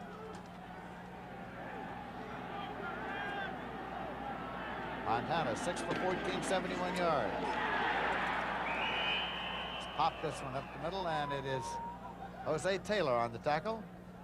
That's Pete Buchanan, Buchanan the carried it. fullback. Now they're going to check out the possible first down. Buchanan, the freshman fullback, carried. And they're going to bring out the chain and measure. And we have timeout for a measurement. It's a little short.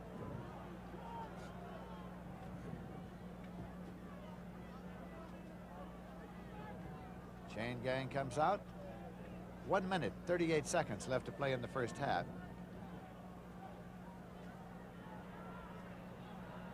Likes that much. It's short. So it's fourth down.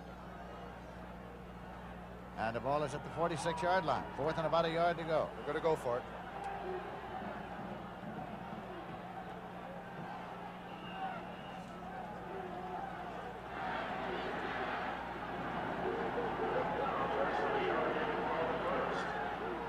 Quarterback sneak would get it easy. Montana likes to run that. He runs the sneak. Penalty marker. He got the first down, but there may be a 5-yard penalty involved. Montana on the keep, and flags are down on the play. Well, defensive, if you don't put a man hit up that center, you're using two defensive tackles off the guards. All he has to do is go forward. He'll pick up, you could pick up a foot or 2 foot. There's the movement up front. That was Robert Oglesby, who usually plays the nose guard position. He's in the gap, he's offsides. Cost him 5 yards. Makes it first down for Notre Dame at the Houston 49-yard line. 1 minute, 19 seconds left in the half as Chris Haynes comes in the ball game. Evans is going off. There goes Mastak off the field. Now he comes back into the huddle, and there goes Grendinger off. Chris Haynes wide to the left side.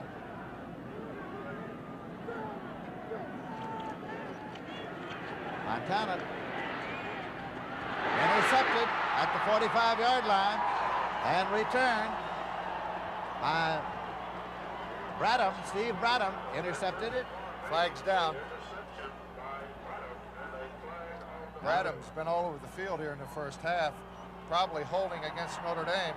That would seem to be the indication that it is. Holding against Notre Dame declined because Houston wants the ball and the Cougars get it.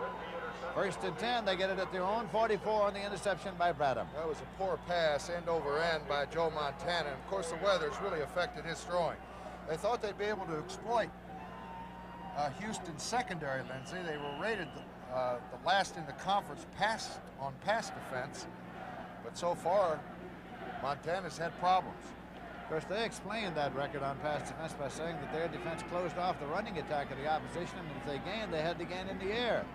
They tried the throw here to Love.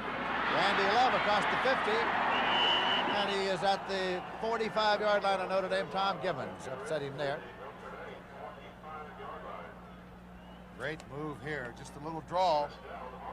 Randy Love just picks up the first down on his own. He breaks a tackle here.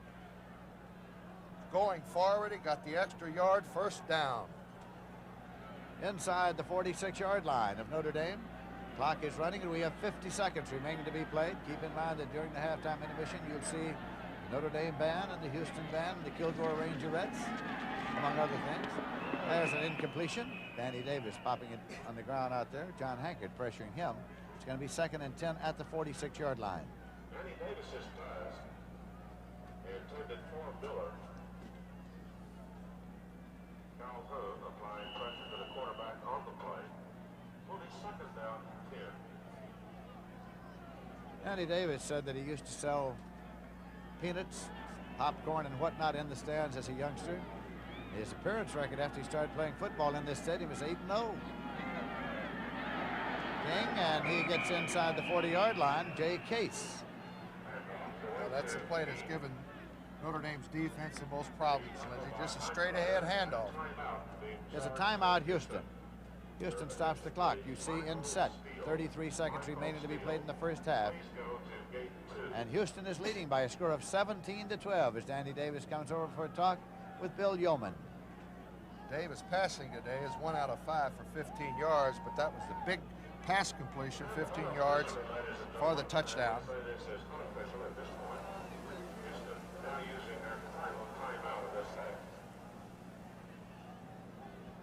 King has carried 10 times for 72 yards. Love has carried 13 times for 59 yards for Houston. Great running backs. The first time in Southwest Conference history that 2 backs on the same team went over 1,000 yards. For many years in the geographical part of the country, the Houston Cougars were sort of orphans. They were in several conferences. They were independents, struggling all the while to be admitted to the Southwest Conference. Finally were admitted and were eligible for the first time in 1976, and now in their first 3 years of eligibility, they have played in the Cotton Bowl twice, which is not all that bad. Third down and 2 yards to go with the ball on the 37-yard line. Davis has got it. Got the first down. That'll stop the clock. That'll stop the clock till they get the chains in set. First down, 10 yards to go. They are up there and ready to go at the 33-yard line. Clock is running with 20 seconds left in the half.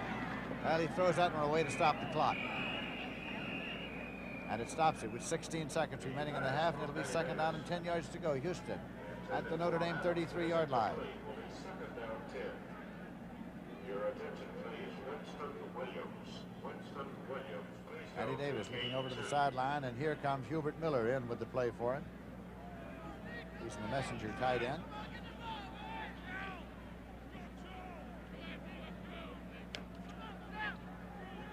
Willis Adams is out into a wide left. Eric Herring's in a wide right. Herring at the 21-yard line.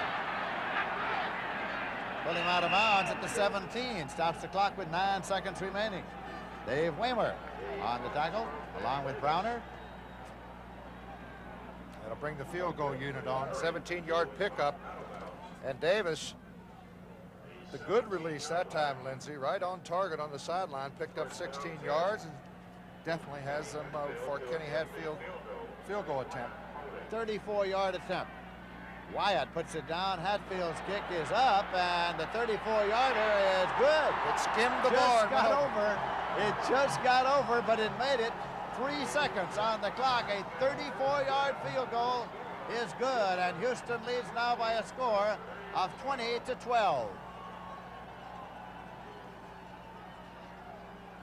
So the Houston Cougars get 3 more on the scoreboard before the halftime intermission.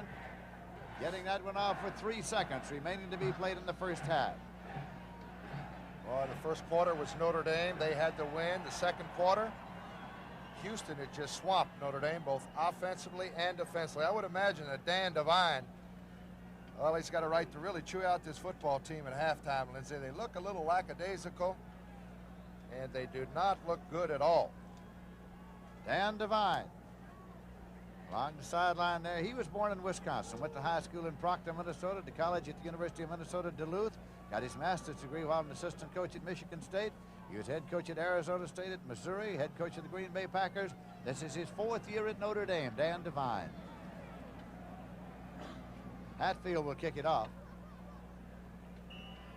Stone and Harrison along the 15-yard line. Since he's got it placed squarely flat down on the tee again to kick a line drive, and it's taken at the 29-yard line. And it is returned across the 40-yard line. Pete Buchanan. Buchanan returning, and time runs out as he returns it to the 46-yard line. Time has run out in the half, and Houston is leading at the halftime intermission by a score of 20-12 over Notre Dame. A victory for Houston over Notre Dame would be of considerable importance to them. For years, Houston struggled as an independent trying to get named teams on their schedule. And a victory over Notre Dame would be a considerable feather in their cap. Let's go down now to Frank Lieber. Bill Yeoman is here with me, and you guys are playing like it's 75 degrees. Well, no, it's not 75 degrees. The kids have come back after those first 2 mistakes there early and have played pretty well. I'll tell you what, though, that gum Notre Dame now, they've dropped some passes and things like that. I'll tell you, they're playing real tough. We better be ready for a full football game. But you haven't lost your cool at all after that 12 points against you. How can you lose your cool on a day like this, for crying out loud? No, there's no sense in getting stirred up. Heck, you're going to play as well as you can play, and if it doesn't work out, that's the way it goes. The wind, obviously, is a big factor, though you did score once against it. Yeah, wind's getting to be a little bit of a problem. And I got a sneaking suspicion it may cool off here and really get bad. Montana, a little trouble throwing the ball. You're defensing him that well, or is the wind against him in that second Well, period? no, I'll tell you, I think Joe's throwing the ball pretty doggone well. We got into 1 and maybe 2, but he's throwing the ball pretty well. I think our linebackers are playing better. I think our secondary is playing better. I'll tell you, we lost our concentration late in the year in our linebacker and defensive end, and they're playing better right now. You surprised you're running the ball as well as you are? Oh, no. No, we run it all year, and we feel if we can execute, we can run the ball on down anybody.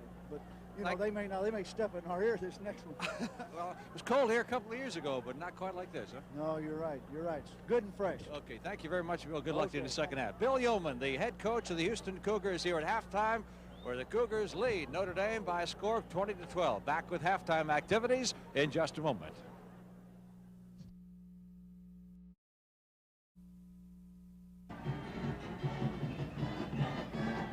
So now each team goes into its final huddle preparatory to the start of the second half, and for Notre Dame, they will receive as Waymer is dropping back there along with Stone. And Hatfield is teeing it up. Kenny Hatfield will kick it off for Coach Bill Yeoman, Houston Cougars.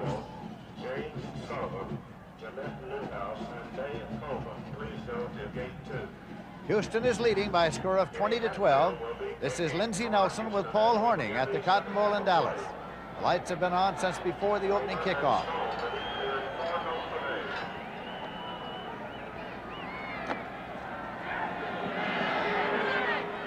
Waymer retreats. He will not run it out. Touchback. 1st and 10 at the 20-yard line as Notre Dame takes over in Notre Dame territory. And Joe Montana, the senior from Monongahela, Pennsylvania, comes out to run the attack for the Irish. He's got Vegas Ferguson in there, along with Jerome Evans at the running backs as we start the second half. Tim Cagle. Tim Cagle just came into that huddle. Tim Cagle is the quarterback. It's not Montana. It is the sophomore from Cincinnati, Ohio, Tim Cagle, who is starting at quarterback for Notre Dame here in the second half. That's a surprise. Gave it to Evans, and he was stacked up. Loss of a yard back to the 19-yard line, which will make it second down and 11 yards to go. Tim Cagle was one of the most sought-after high school football players in the nation out of Cincinnati. Didn't see too much action this year. 4 out of 8 is his stats throwing the football. We're going to try to get a report on Montana. I don't think he was hurt. There was no apparent injury to Montana, but it is a great surprise that Tim Cagle has come out here as the starting quarterback in the second half. Cagle with the pitch now to Vegas Ferguson, and Ferguson pulled down by the Cougar defense. It's a dogged defense, and it's at the 20-yard line. Evansberger, Grady Evansberger, the senior from Van Alstyne, made the tackle. 3rd down and 10 yards to go at the 20-yard line. Leonard Mitchell coming in defensively for Houston. Houlihan comes out to a wide left. Chris Haynes in a wide right for quarterback Tim Cagle. It's a tough position, number 1. Let's see. Overthrows Haynes, incomplete. That'll bring on the punting unit for Notre Dame. Well, we've got a report. Dan Devine, Montana is not hurt. He's just decided to go with Timmy Cagle. It is surprising in that throughout his career, Joe Montana has been the come-from-behind quarterback for Notre Dame. He was the man who sparkled in the come-from-behind effort at Southern Cal. Bushka is in there to flanker. I beg your pardon, as his punter. Bushka is in there to do the punting. You'll recall that Restic was injured. So Bushka has it partially blocked. Up to the 33-yard line. There will be no run back, and it's rolling now across the 40 and out of bounds at the 41-yard line. Houston with the ball in Notre Dame territory. Bushka the punter, as Joe Restic was injured in the first half. They'll have the benefit of about a 20 to 25 mile an hour wind at Houston's back, blowing left or right on your screen.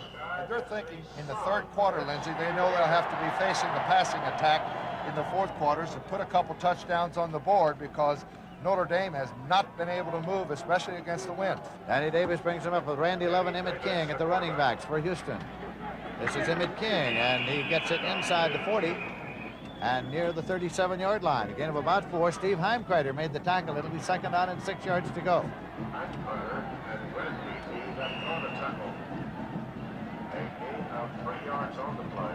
We are in the third quarter here at the Cotton Bowl. The sun is trying to break through the overcast overhead.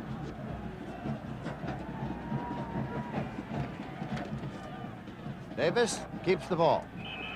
Gets it to the 35-yard line. Pete Johnson, middle linebacker, made the tackle. Golick was injured, you'll recall, in the first half. It is third down and 4 yards to go at the 35. In the third quarter of play, Alabama 7, Penn State 7. 13 minutes, 13 seconds left to play here in the third quarter.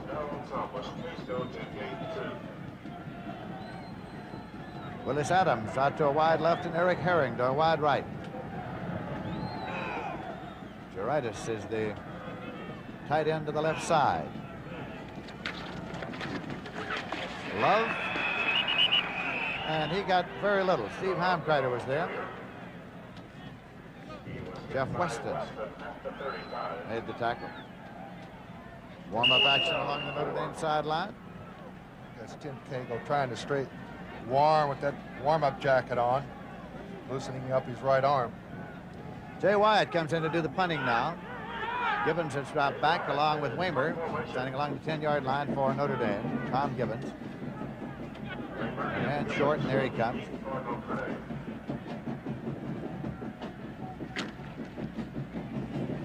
Wyatt off the side of his foot, aiming it down the sideline, and he gets a good roll, and it goes out of bounds at the 7-yard line. So Wyatt rolled it out at the Notre Dame 7, where the Irish will start first and 10, with Houston leading by a score of 20-10 here at the 43rd Annual Cotton Bowl in Dallas, Texas.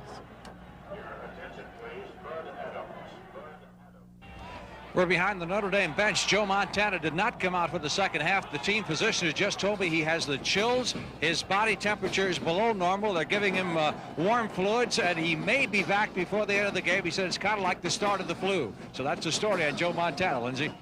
All right, Frank, that's the explanation of why Tim Cagle is quarterbacking the Irish. They held the ball first and 10 at their own 7-yard line.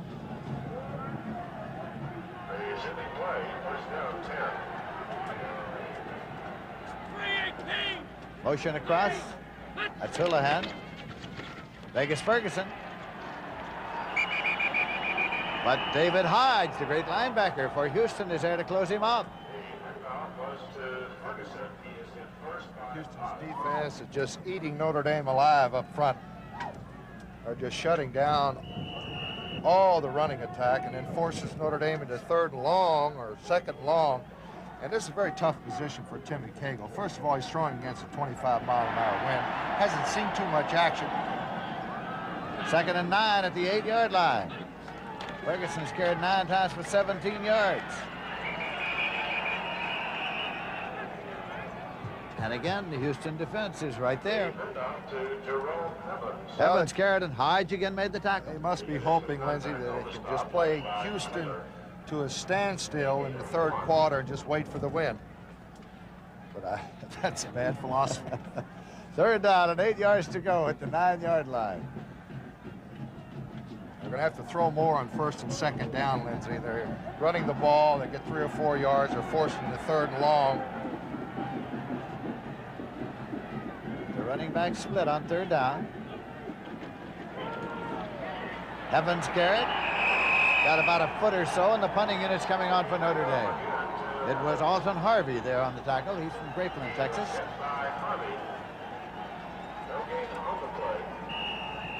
So Bushka again comes in to do the kicking. Dick Bushka.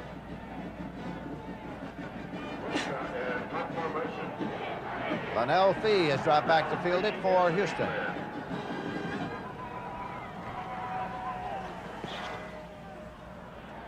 Kicking into the wind, Fee takes it at the Notre Dame 40 and gets to the Notre Dame 38-yard line, where the Cougars will start first and 10. Jay Case made the tackle. So the Cougars get it again. That was a 32-yard punt by Dick Bushka. Houston is leading 20-12. First down, Houston. Your attention, please. First down and 10 yards to go now for Houston. They have the ball at the Notre Dame 38-yard line. We have 10 minutes, 15 seconds left to play in the third quarter, and Houston's leading by a score of 20-12. This is artificial turf here at the Cotton Bowl, and this time next year they will have new artificial turf and a new press box installed here at the Cotton Bowl. Adams is far to the left side. Davis with a pitch. King is coming back. Drops the ball. King simply takes it on a dribble and is down at the 48-yard line for a loss of 10. As Dave Waymo made the stop, it'll be 2nd and 20 back at the 48. Just keep it bouncing in front of you and you're all right. Very lucky bounce that time. Came right back up into his hands. This Cotton Bowl game was a sellout, but as you see when our camera swings by the stands, a great many people, thousands of them, elected to stay in the warmth of their living rooms and watch the Cotton Bowl game on television rather than come out and watch this game in conditions that have been less than ideal. That's Love carrying, and he gets to the 45-yard line before Jay Case makes the tackle. Gain of 3 to make it 3rd and 17. Carries to the 45-yard line. At game time, the wind chill factor was sub-zero. Temperature was around 17 degrees Fahrenheit, but there was about a 25-mile-an-hour wind blowing also.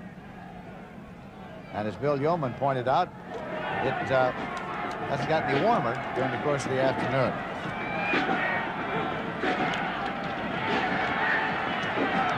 Completed pass to the 25-yard line, taken there by Willis Adams, and it's a 1st and 10 at the 25. Randy Harrison made the tackle. Adams, who caught a first-half touchdown pass from Danny Davis. Davis back, his 3rd completion of the afternoon. He really guns it. 20-yard pickup right over the middle. He's wide open in the Notre Dame zone. Randy Harrison on the stop. So the Houston Cougars are leading 20-12. There's Willis Adams. 6'2", 189-pounder, fine pass receiver. Average per catch is over 18 yards. Davis has it, and he pumps it complete to Eric Herring. Herring's first catch of the day. Jay Case made the tackle. It's just outside the 15-yard line. Tackle made by Case. It'll be 2nd down and about a yard to go, spotted inside the 16.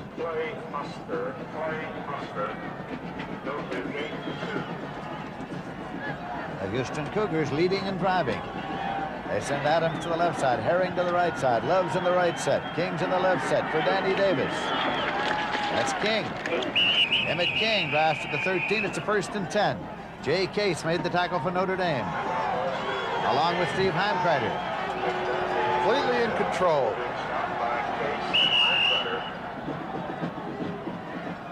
Now here comes Hubert Miller in with the next play. Davis starting to mix it up a little bit more, Lindsey, here in the 2nd half, throwing the football a couple of times, completing both these attempts.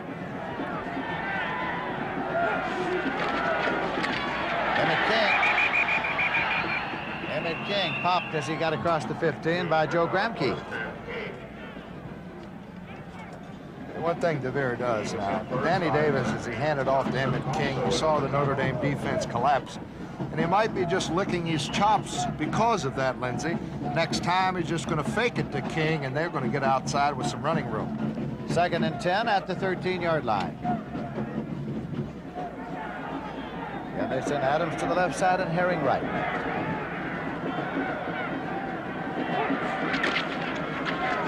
Now, Davis keeps.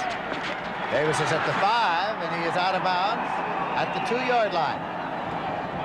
Great balance. Jim Browner bounced him out. There's a missed tackle back here, but it's the quick feet of Danny Davis. Here he is, fakes it inside. You see they tackled the handoff man. Now Davis does the rest on his own. He broke a tackle from Heimkreider and Randy Harrison got it inside the 3. First down and goal to go at the 2-yard line now for the Houston Cougars. 6 minutes, 44 seconds left in the third quarter. Herring's going wide to the left side.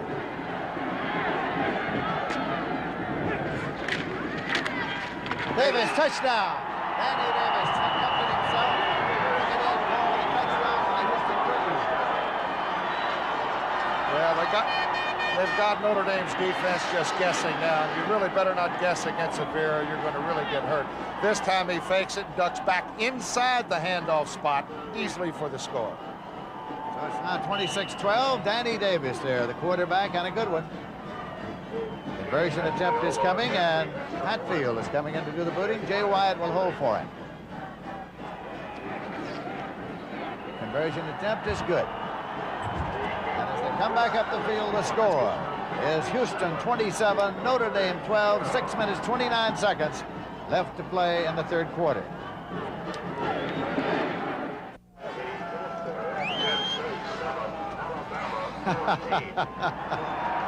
Well, the cold is not bothering that particular section. Call me Ray. That's the gentleman I think that performs in all the Dallas Cowboy games. And the ball is teed up at the 40-yard line for Hatfield to kick it off. He's got Stone back there with Waymer to receive it for Notre Dame.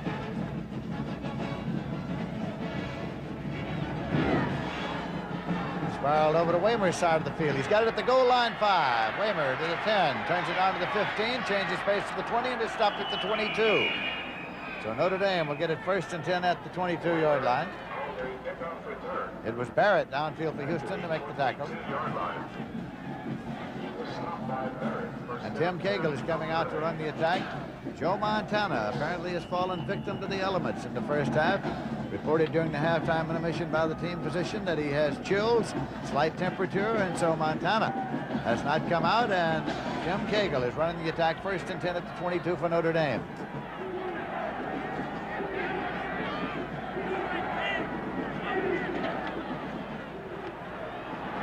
And there's that Houston defense once again. Got to start throwing the football, Lindsey, on first and second down. This will not work. In there to get to Vegas Ferguson, who's getting up a little slowly. And if you don't think field position has helped Houston, they went 12 yards for a touchdown, 21 yards for a touchdown, 38 yards for a touchdown. They went 21 yards for a field goal and 39 yards for a field goal. So they started with field position inside the 40 every time they put points on the board. Illegal motion against Notre Dame declined. 2nd and 13 at the 19-yard line. Tim Cagle. Incomplete. So it'll be 3rd and 13 at the 19-yard line. The incompletion stops the clock with 6:11 remaining in the third quarter.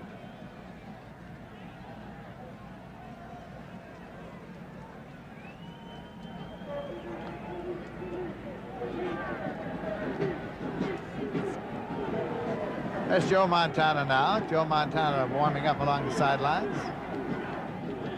Cagle. Going long to Mastak, and it is incomplete.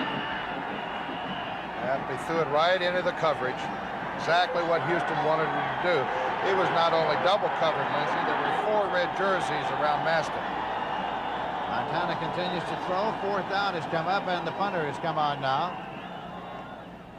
Bushka standing at his own 5-yard line. Dick Bushka. Lonnell Fee is dropped back to field it for Houston.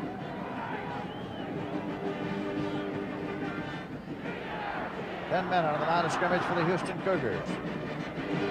Oh, and they block it. Again. They block it. Houston has the ball. And it's near the 20-yard line, inside the 20. Great rush by the Houston Cougars here. They had 10 men rushing the kicker. They know he's kicking against the wind. Bushka gets it blocked. Number 34 of Houston,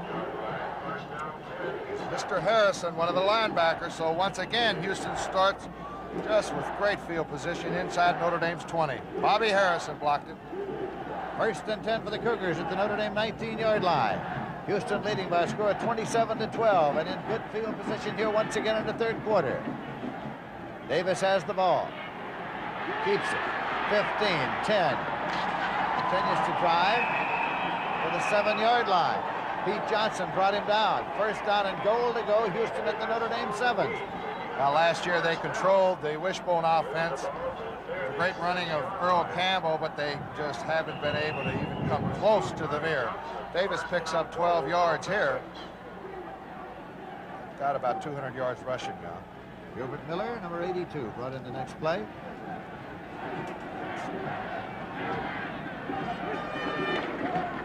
That's Love. Hits inside the 5-yard line. It'll be 2nd down and goal there. Jay Case made the tackle. Case is from Cincinnati, Ohio. He's a senior. Jeff Weston, the senior from Rochester, New York.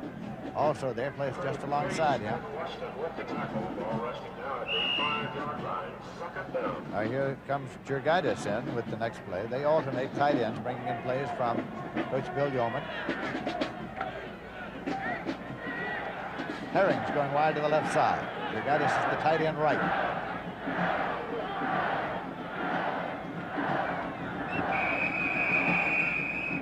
Officials called timeout. They want another ball. Yeah, Chuck Brown, the center, wanted an exchange of footballs. Might have found some ice on that one, so they get another one in play.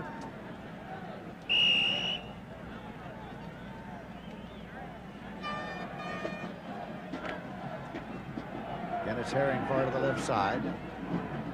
2nd down, goal to go. Houston at the Notre Dame 5-yard line. Davis has got it, and it's a touchdown.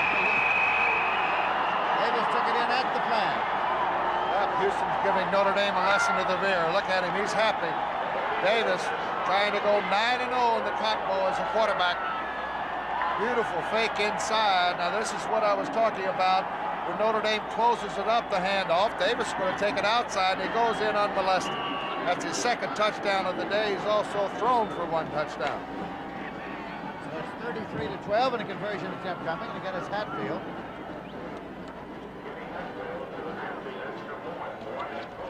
Hatfield's conversion is good. And so as they come back up the field this time, the score is Houston 34 and Notre Dame 12. The Cougars are running it up. They sure have, and the trouble that Notre Dame has had is they haven't made a 1st down here in the 3rd quarter. Here's the look. Here's the fake. The Randy Love inside. Now you see Case tackled him. That is not his problem. He must tackle the handoff man, but Danny Davis, somebody forgot to get him on the outside. Keep in mind that the NBA is coming up on CBS. Sunday, January 14th, you'll see the New York Knicks against the Kansas City Kings. And that'll be a great one. Marvin Webster, Bob McAdoo for the Knicks, Phil Ford, and Otis Birdsong for Kansas City. Chicago Bulls against the Milwaukee Bucks, and the Los Angeles Lakers against the Seattle Supersonics. Kareem Abdul-Jabbar and Coach Lenny Wilkins of Seattle. They were off to a flying start. They're regional games. Check your local listing for the game and time in your area. Keep in mind that on CBS you'll also see the NBA All-Star Game from the Silverdome in Pontiac, Michigan on February 4th. Kicking off is Hatfield. Waymer goes deep, goes out of the end zone. It's a touchback. 1st and 10 at the 20-yard line. So the Irish get it, but they get it deep in their own territory. Houston is leading by a score of 34-12. We have 4 minutes, 40 seconds left in the 3rd quarter.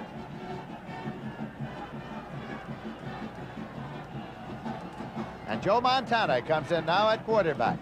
Joe Montana making his 1st appearance of the 2nd half. He quarterbacked throughout the entire 1st half, but during the intermission. Came up with chills and a slight fever, but he's back in there. Montana has the ball, guns it, and it is incomplete.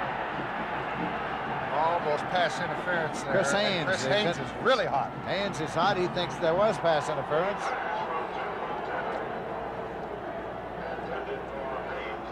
Montana on his 1st play back. Little play action. Trying to hit Haynes on a turn-in. A little too close coverage that time by number 10, Gerald Cook. He got away with it. 2nd down and 10 yards to go.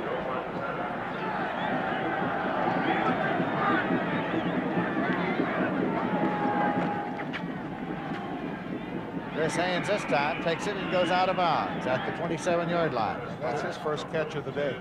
It is. We were talking to Bill Yeoman in New York recently when he and Danny Davis came to New York in connection with the announcement that CBS and the Cotton Bowl have signed an agreement for future years.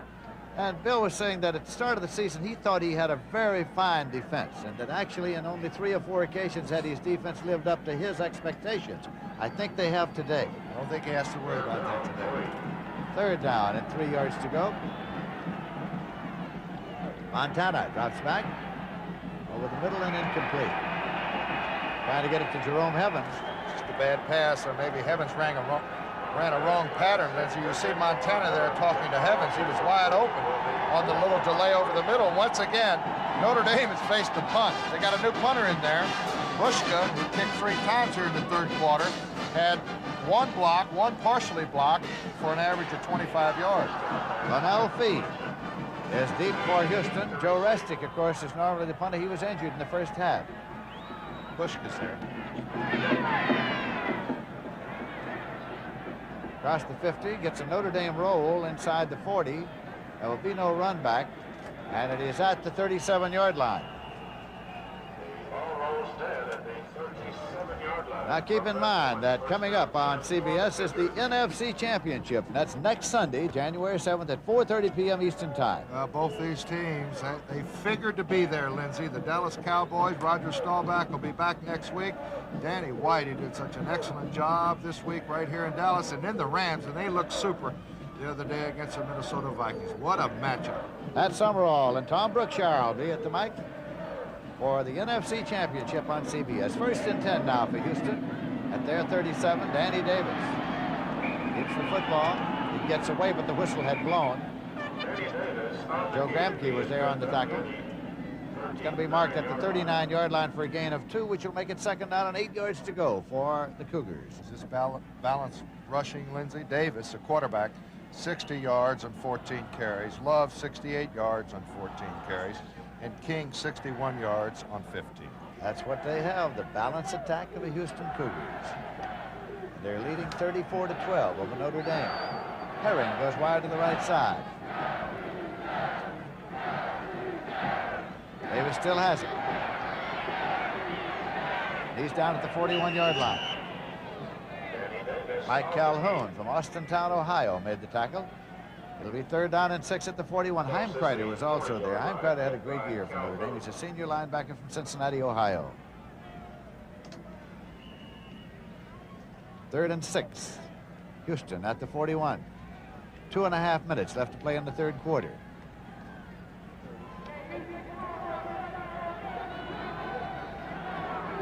Herring out in the wide right. This is King. Emmett King to the 44-yard line. There's Gramke. Latched on to him there. A gain of 3 will make it 4th and 3. Pete Johnson also on the tackle, and the punting unit comes on. The first time in the 2nd half that Houston has had the ball in their own territory. Jay Wyatt is coming to do the punting. You see Waymer dropping back for Notre Dame. Harrison is 10 yards upfield in tandem. High snap is pulled down. Waymer at the 13-yard line. Waymer to the 15. To the 20. Up the sideline. And out of bounds. It's going to be marked inside the 30-yard line. Chuck Brown forced him out. That was a punt of 44 yards. 1st down and 10 yards to go. Notre Dame short of the Notre Dame 29.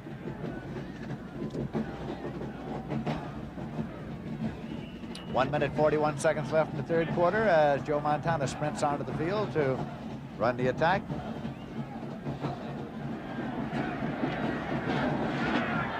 Houlihan out in the wide left. Chris Haynes in the wide right.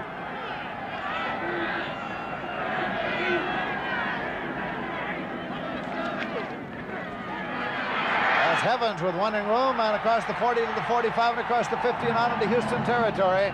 Jerome Evans at the 47-yard line is dropped by Kenny Hatfield. This is the first down of the 2nd half for Notre Dame, just right up the middle, trap blocking. Jerome Evans goes for his 26. Got into secondary. And he got into Houston territory. Been a long time since that happened, maybe since the first quarter. Evans now has gone off the field. Buchanan has replaced him at fullback. Montana rolls and keeps. Saw some daylight and wanted to go, but could not quite get through. He was pulled down after a gain of 2 by Theodis Williams. Second down and 8 yards to go for Notre Dame. We have less than a minute remaining in the third quarter, as you see Shasta. Evans has carried 14 times for 70 yards here this afternoon.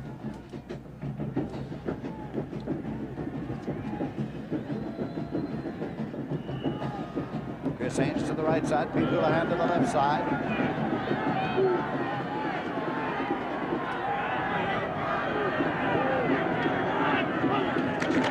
Short drop.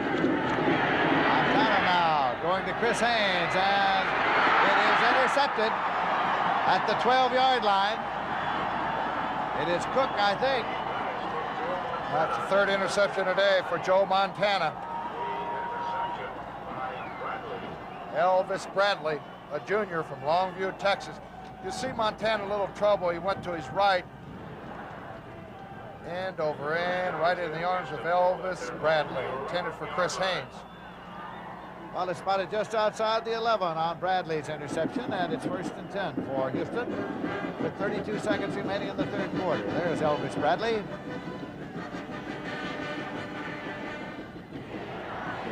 That's the only way to keep warm on an afternoon like this.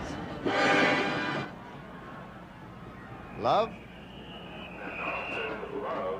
at the 12-yard line.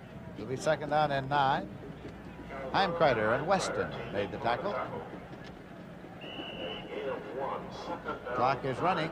It's wound down to 14 seconds remaining to be played in the quarter. And now down to 8 seconds remaining to be played in this period as Hubert Miller brings in the next play. They will not get off another play. 2 seconds, 1 second, and that's that. That's the end of the third quarter with the score, Houston 34, Notre Dame 12. We now pause for a word from your local station.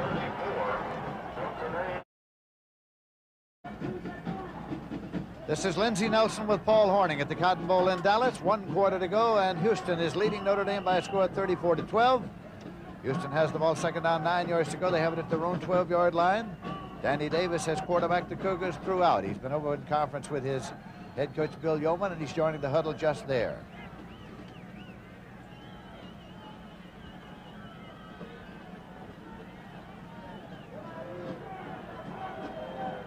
Willis Adams out to a wide left. Danny Davis keeps it and slips on the cut. Lee Johnson was there. He wanted to fall off inside, but footing is a little wary this afternoon. Gain of a yard on the play will make it third down and 8 at the 13. The director of athletics at Notre Dame, of course, is Ed Moose Krause, and the director of athletics at Houston is Harry Falk. He's the only director of athletics they've had. Third and 8 at the 13. Over and back, no contact.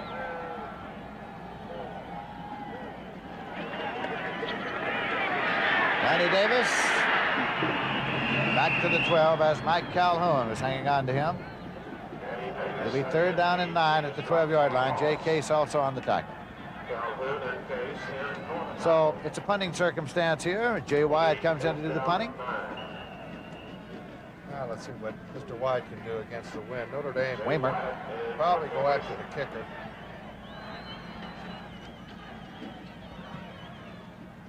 Fair catch signal goes up, and the fair catch is made by Harrison at the 38-yard line. So Notre Dame starts 1st and 10 at the Houston 38. A 26-yard punt into the wind. So it is 34-12, and Notre Dame has the ball.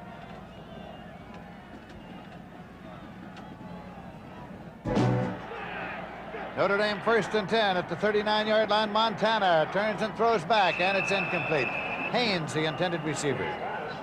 Gerald Cook covering on the corner. 2nd and 10 at the 39-yard line as you look at Montana. Well, he was wide open, Lindsey, but Jose Taylor, number 90, a sophomore from Longview, has our cohort at CBS, George Allen says, a delivery sack. Yes. Pete Pallas comes in at fullback.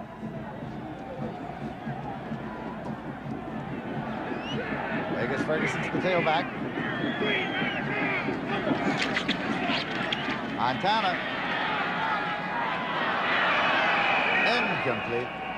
Trying to get it to Maztak, but not very close. 3rd and 10 at the 39-yard line. He'd like to slow up on that little rollout to his left and have time enough to plant his feet, Lindsey, to throw the football. There's his stats on the day, 7 out of 21 for 78. But the pressure defense making Joe throw the ball a little bit too quick. Jerome Evans back in at fullback on a 3rd and 10. Running backs a split for Montana. Intercepted at the 25-yard line. And returned to the 34. David Hodge, number 42, one of the co-captains. A great linebacker, picked it off. He's going to be back next year, Lindsey. There you see David Hodge right there to the right of your screen. Montana drops back, trying to hit a turn-in pattern, and look at this interception. One-handed interception by David Hodge. Houston's ball. It has been a cold and frustrating afternoon for head coach Dan Devine of the Fighting Irish. Love carrying, and he got it up to the 40-yard line as Jeff Weston came in to make the tackle, along with Mike Calhoun on the tackle. That's quite a story right there. Turnovers, Notre Dame 6, Houston 3. And Houston has taken advantage of almost every one. 2nd down, 4 yards to go for the Cougars, who have dominated play in this Cotton Bowl game since the first quarter when Notre Dame took an early lead. King carried and was popped by Heimkreiter for no gain, so it'll be 3rd down and 4 yards to go at the 40-yard line. He was hit by Heimkreiter. 3rd down. Now, this is the first time that Notre Dame has... To the 44-yard line, trying to get to the sticks, and it's very close. Jeff Weston on the tackle, along with Pete Johnson. As they spotted it, looks just inches short.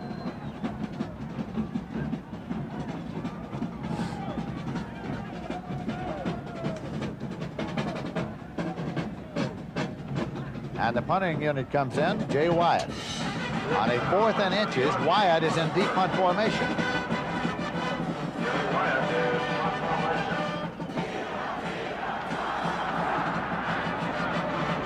Into the wind, and it's held up, but it gets a Houston roll across the 35, and it goes out of bounds at the 33-yard line. 1st and 10 for Notre Dame. They held the ball at their own 33. 23-yard punt. On Saturday, January 6th, for 3.5 hours, the new-look CBS Sports Spectacular premieres with the East-West Shrine football game. And then it's a fight of the week with Roberto Duran and Monroe Brooks. That's highlights of that fight and the Hollywood stunt competition, plus The NFL Cheerleader Classic. How do they judge that? I don't know. Well, there'll be some pretty ladies there. That's January 6th, the premiere of the action-packed new-look CBS Sports Spectacular. Don't miss it. Stacked up at the 34-yard line. Evans carried the ball, and he got about a yard on the play, so it'll be 2nd down. And 9 yards to go. Oglesby and David Hodge made the tackle. Andini is on the other wide receiver. You saw Pete Pallas just come into that huddle. Jerome Evans is going off. Andini in a wide left.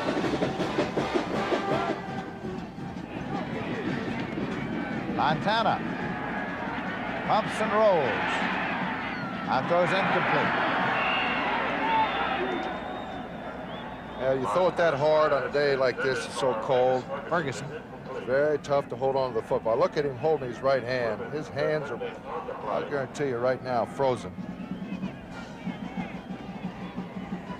It'll be 3rd down and 9 yards to go. Notre Dame's ball at their 34, and there goes Vegas Ferguson off the field. Evans has come back in. Evans has carried the ball more times than any man in Notre Dame history in his career. Montana back. And that was incomplete. He gunned that one to his tight end, Mastak. Flags down at the line of scrimmage.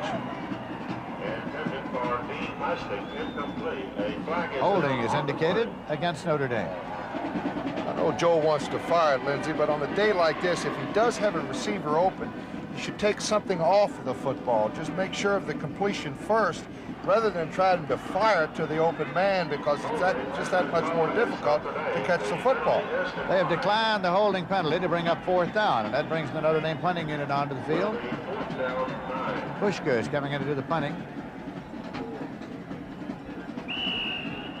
Donnie Love is dropped back with Linnell Fee to field the punt. They're in tandem. Houston is leading by a score of 34-12. Pushka bobbled in a moment, but regained control. Fair catch signal at 21, taken there by Fee. It's 1st and 10 Houston at the Cougar 21-yard line. 45-yard punt. So we have 10 minutes, 48 seconds left to play in the game. Houston 34, Notre Dame 12.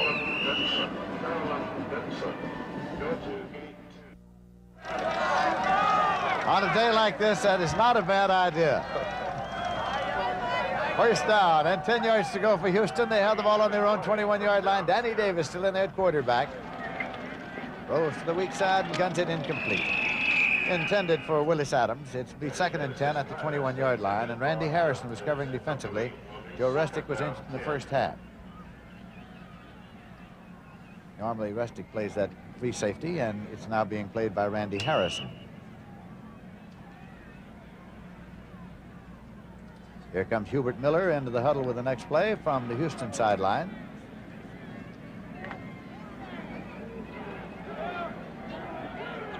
Adams in a wide left.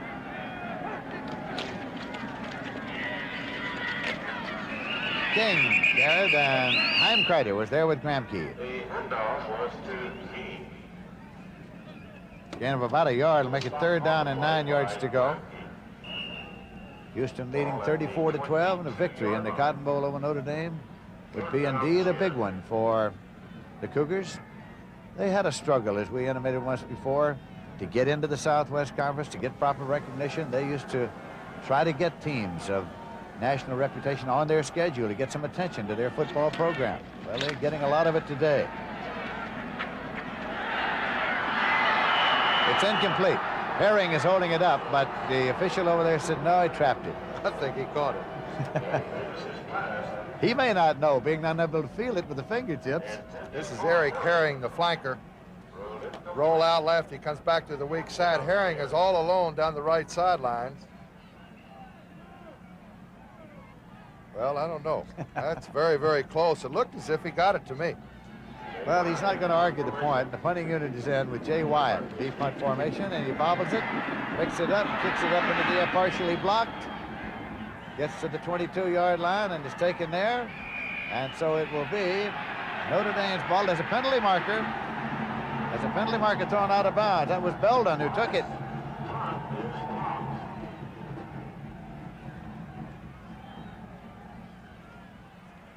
Well, the spot is being marked near the 20-yard line, and then we have a penalty to be considered. I think it was Albert Newhouse, a cornerback for Houston. Let's check it out.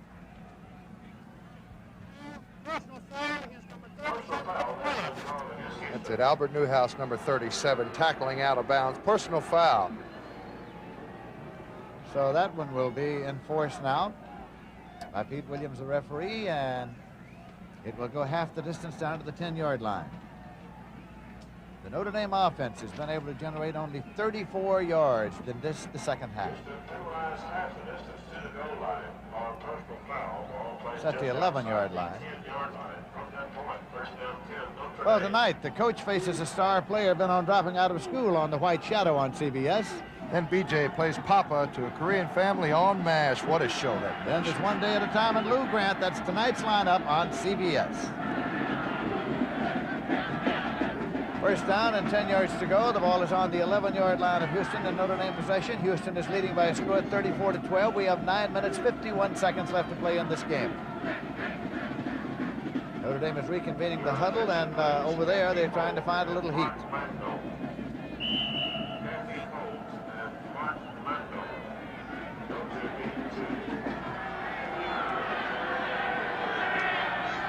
Motion across. Vegas Ferguson. Just inside the 10-yard line, and he's stopped by Bradham. Gain of a couple of yards will make it 2nd and 8 at the 9. Put it up. Here comes Pete Buchanan in there at fullback. Vegas Ferguson goes off, and they move Evans to tailback.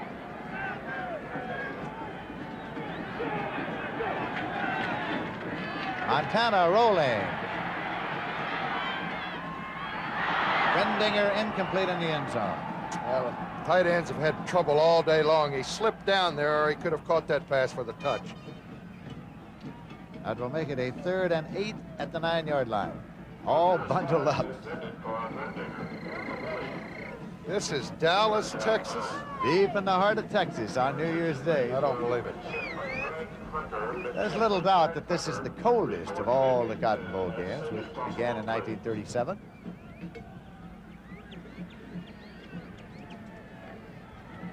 Third down and 8. The ball is just inside the 10-yard line, outside the 9.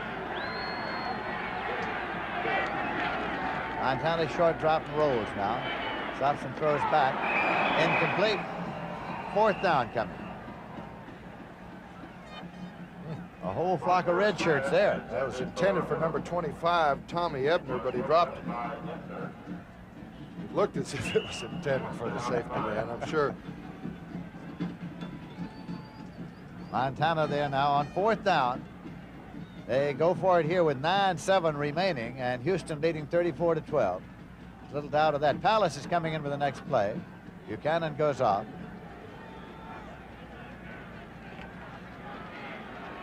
Ball is on the 10-yard line.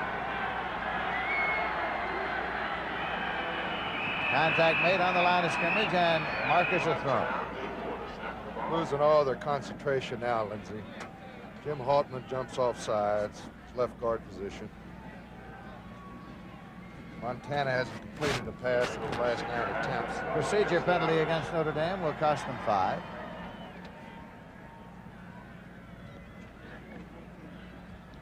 Well, they've got to throw it in the end zone. It'll be 4th and 14 at the 15.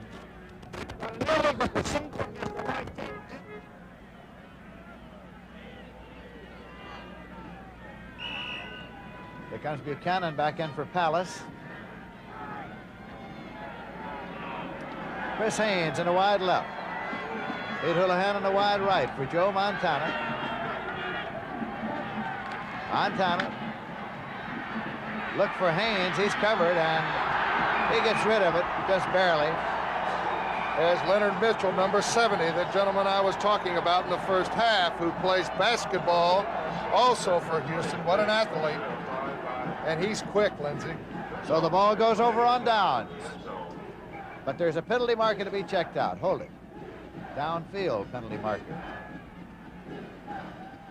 It's being reported now to the referee.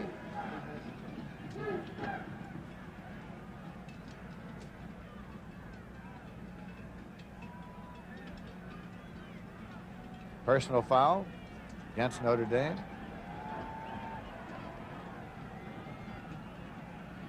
A personal foul has been called against Notre Dame. This is a dead ball penalty. A 15-yard penalty will be assessed. 15 yards is marked off against the Irish, putting the ball out there at the 29-yard line.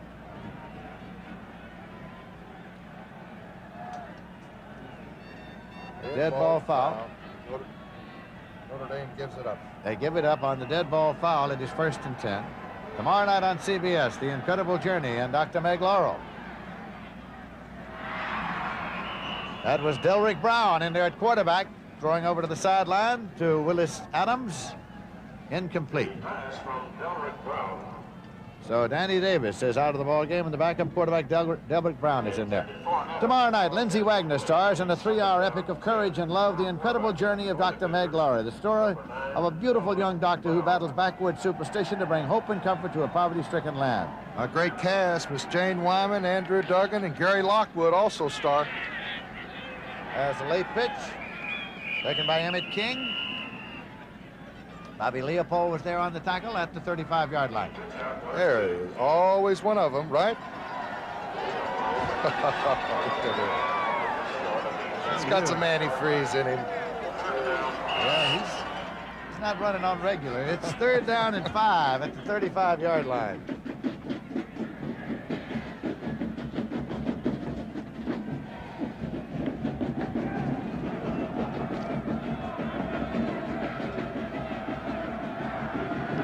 Brown runs the option. And there's a pitch to Love. Love is taken down at the 33-yard line. Jim Browner on the tackle. That'll bring up a 4th for Houston. Emmett King has 76 yards and Love 71. And they've been content here now for the past 10 or 12 minutes just to sit on the lead. They're leading 34-12. And Jay White is trying to keep his hands warm as he backs up there in deep punt formation to prepare to receive the snap. Waymer has dropped back deep for Notre Dame.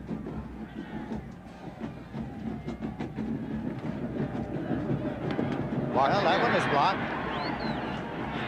And Notre Dame gets the football. That ball can be advanced, and it's being advanced right into the end zone, and it is taken in there for a touchdown. It was Seachy, Steve Seachy. Steve Seachy, Fargo. You can advance a block punt if it's caught in the air.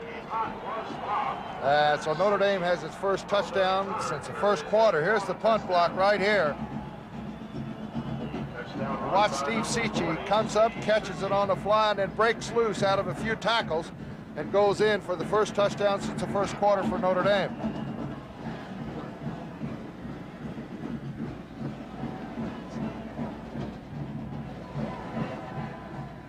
Conversion attempt coming now for the Irish. 7 minutes, 25 seconds remaining to be played in this ball game. They're going to go for 2. Right now it's 34-18 with the conversion attempt coming, and rolling is Montana, and he throws, and it's gathered in for 2 points. Taken in the end zone for 2 points by Vegas Ferguson. And so the score is Houston 34, Notre Dame 20.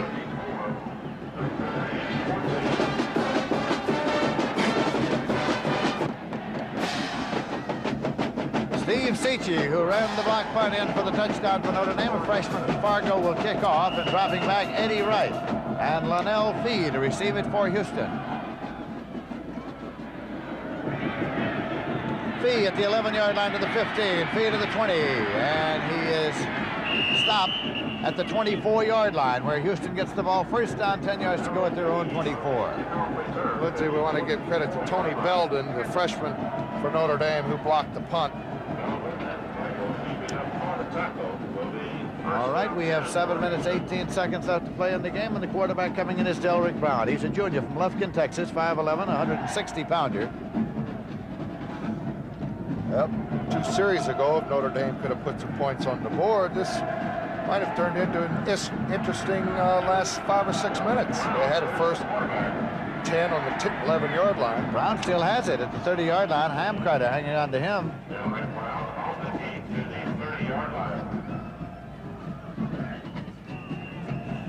It's 2nd down and 4 yards to go. Notre Dame desperately trying to tackle the football now. And this is an official's timeout for the injury. A Houston injury. Chuck Brown is the Houston player. It's Chuck Brown, the center, who is down. You know, we've had 5 block punts today. 3 actual block punts and 2 partial blocks.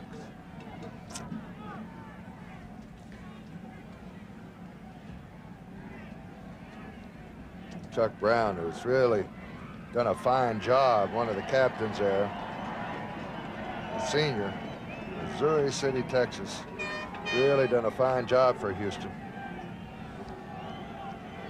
Holding his arm immobile as he comes off the field. Chuck Brown there. It is 2nd and 4 for Houston. They have the ball at the 30. Did you guess that he's a weightlifter? That's Love, Gary, and he gets it to the 33-yard line. Mike Calhoun made the tackle. It's a little short of first down yardage. It'll be 3rd and about 1. Heimkreider was there also. Stop on the play. About 2 yards to go. Third and about 2 as they spot it.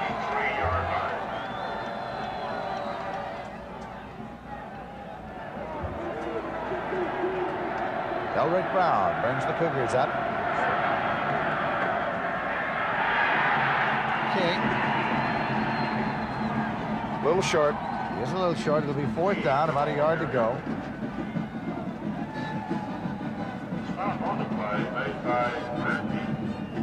Here's a final score. Alabama has defeated Penn State by a final score of 14-7.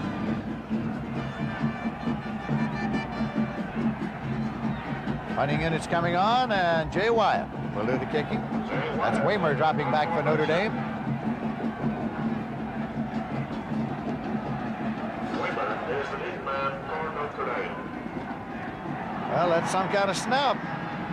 He got it off. Hits at the 45. Rolls inside the 40-yard line. Call it 39, 1st and 10. A 26-yard punt. So Notre Dame gets it in their own territory. The final we just gave you is being announced on the public address system to the fans here at the Cotton Bowl now. The Alabama victory over Penn State. Penn State, of course, went undefeated during the regular season. Alabama lost 1 game. They lost that one to Southern Cal. 5 minutes, 37 seconds left to play here. Montana on the money this time, completes it. Inside the 45-yard line to Dean Maztak, the freshman tight end. 1st down and 10 yards to go. Elvis Bradley made the tackle. 16-yard pickup. Notre Dame trying desperately to get one, go for 2, and come back with the onside kick. Dean Maztak, the big freshman, 6'4", 230. It's Jerome Evans moving over into a left set. Montana going to Evans. He's got it. Evans is out of bounds at the 14-yard line, where it's another 1st and 10 for Notre Dame. Now Montana's getting hot. He's called the comeback kid. He's done this before down the sidelines. Jerome Evans makes a good over-the-shoulder catch, and he's out of bounds. 30-yard pickup on the pass. Notre Dame 1st and 10. Houston's leading 34-20 in this game. Montana throws on the run, incomplete, trying to get it to Houlihan. There's a penalty marker thrown at the 2-yard line. Montana rolling out right, trying to get it to Houlihan on the square out pattern, Lindsey. It was Gerald Cook, number 10. Right here, Cook comes over the body. Interference call makes it 1st down and goal to go. Notre Dame at the 2-yard line. For a touchdown. It's thinking back again, reiterating that thought that Notre Dame had it at the football 1st and 10 on about the 11-yard line. They didn't get a point. They spotted on the 3-yard line. Tail back, and he's stacked up about the 2. Where it'll be 2nd down and go to Vegas Ferguson carried Kenny Hatfield, and Sam Proctor came to make the stop. Dan Devine walked across the way. Now they should get in and out of the huddle as quickly as possible, Lindsey. This is what sometimes befuddles me about football teams. They take almost 20 or 30 seconds. You should call your play and get up to the line of scrimmage as quickly as possible. Goal to go. Evans stopped outside the 1 by David Hodge, the linebacker. It'll be 3rd down and goal to go. Notre Dame wants timeout. They do. Notre Dame wants to talk it over. So they stop the clock with 4 minutes, 22 seconds left to play in the game. And Houston is leading by a score of 34-20 when play is resumed. Notre Dame has the ball 3rd down and goal to go outside the 1-yard line.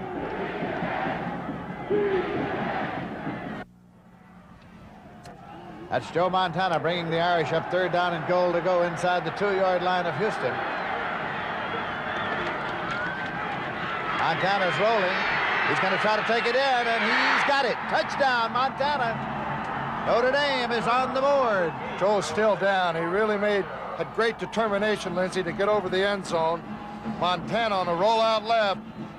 Option runner pass right here. You see the receivers trying to maneuver free in the end zone. Montana makes his mind up right here to get it into the end zone, and he does. So don't go away. This could be quite a finish. 34-26. There's Joe Montana. Notre Dame has just had a huddle along the sideline to determine what they're going to do now with a conversion attempt coming. Well, they come back this far. They got to go for 2. That's what they're going to do. They're going to go for 2. There's 8 points differential right now. Montana's the quarterback. Rolls, and he's going to try to get to the flag. Now throws, and it's good for 2 points. He hit Haynes. He found Chris Haynes, his favorite pass receiver, and gunned it right in there. So Notre Dame picked up 2 on the conversion. The score is Houston 34, Notre Dame 28. 4 minutes, 15 seconds left to play.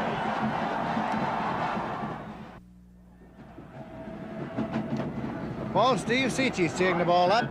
Well, Houston is up there expecting an onside kickoff, Lindsey, but there's plenty of time left, 4 minutes and 15 seconds. And I think the best thing to do, if Seachy can get a hold of it, if he kicks it in the end zone. Of course, he's not a long kicker. They missed Chuck Mayo in this position right here. There's plenty of time. I think the most important thing, since they've blocked the last 2 punts, is to keep Houston deep in their own territory. Gonna let Belden hold it for him now. An indication, I should think, that he's going to try to get it far downfield. 4 minutes, 15 seconds left to play. Houston's leading 34-28. That's a 6-point margin.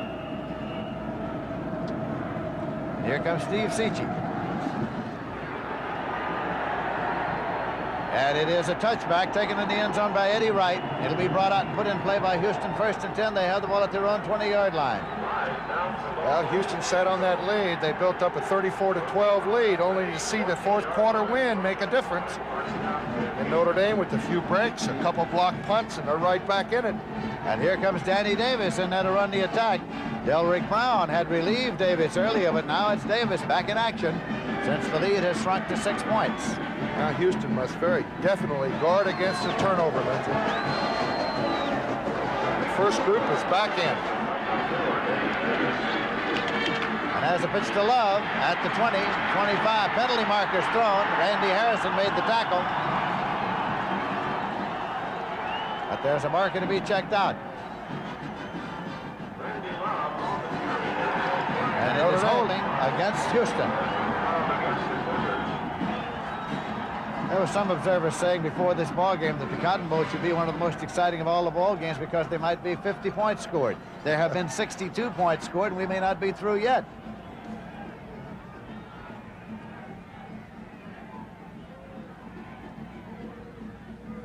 There's the penalty mark off now against the Houston Cougars. And that tightens up things as far as Bill Yeomans is concerned. He had a 1st down. They got outside. Only to be penalized half the distance of the goal line, holding.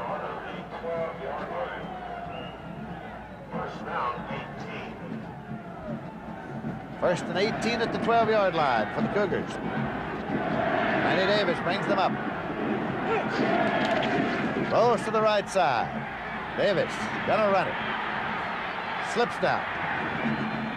At the 18-yard line, he picked up 6. It'll be 2nd down and 12. He also stayed in bounds, Lindsey. That clock, as you see in the inset, is still running. Waymer and Pete Johnson were there. And the clock runs on with Houston leading 34-28.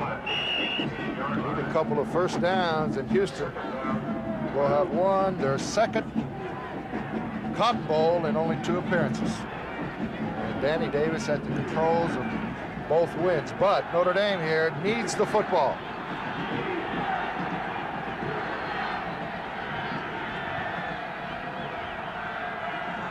Davis going to a high count. Gives it to King. King struggles out to the 23-yard line where Steve Heimkreider and Mike Calhoun close him off. A gain of 5 yards will make it 3rd and 7.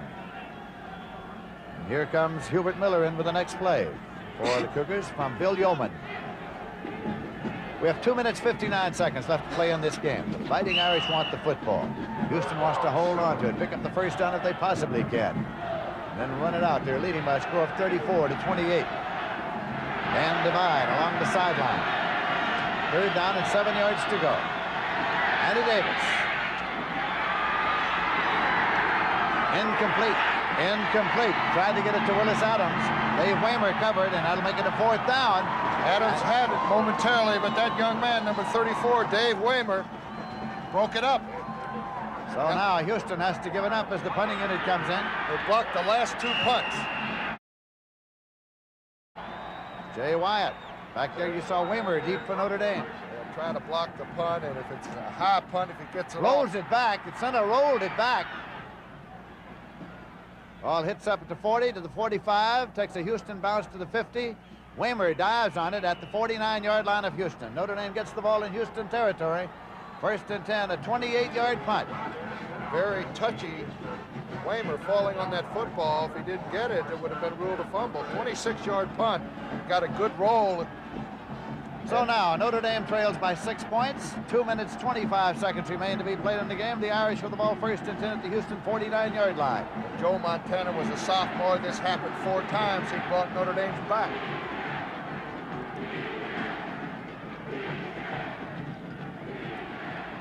Turn out, and it's complete to Haynes. Chris Haynes simply moves it to the 43-yard line. Picked up 6 on the play. It'll be 2nd and 4. Tommy Ebner was there on the tackle for Houston. There's little doubt that the wind has been a big factor in this game. It has been the team that has had the wind to its advantage that has done best in this football game here this afternoon. There's only been 1 touchdown scored against the wind, and that was because of a turnover in Notre Dame early in the first half. 2nd down and 4 yards to go. Montana, penalty marker is dropped at the line of scrimmage.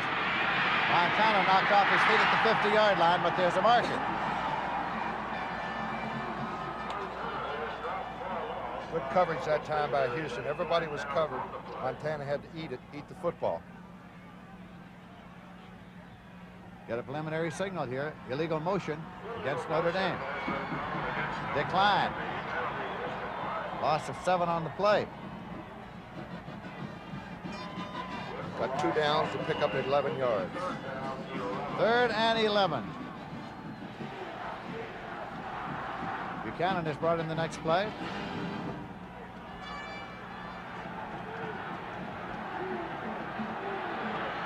Montana brings them up.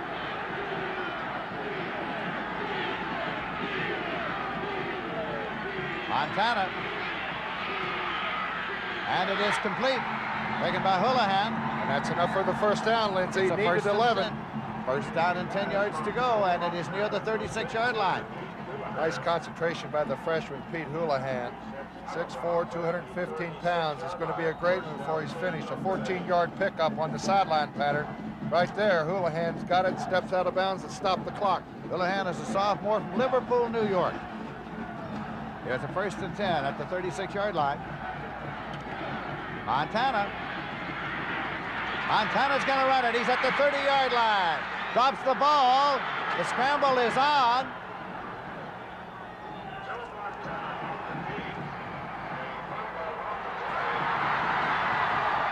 And Houston got the ball. Montana had the first down, Lindsey, trying to run the football. He got hit from the blind side. He hit his arm. He dropped the football. Let's take a look. Here it is. He wants to throw the football.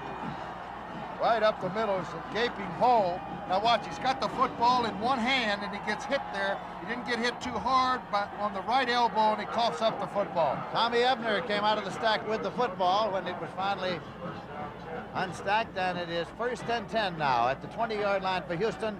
1 minute, 50 seconds left to play. The 7th turnover for Notre Dame, 4 interceptions and 3 fumbles. 1st and 10 for Houston. Well, they try Love, and he is stopped at the 18-yard line for a loss of 2. It'll be 2nd down and 12 yards to go. Gramke, along with Pete Johnson, made the stop. Bob Golick was injured in the first half of this ball game, and now we get a timeout signal. And it is timeout Notre Dame to stop the clock with 1 minute, 38 seconds left to play in the game.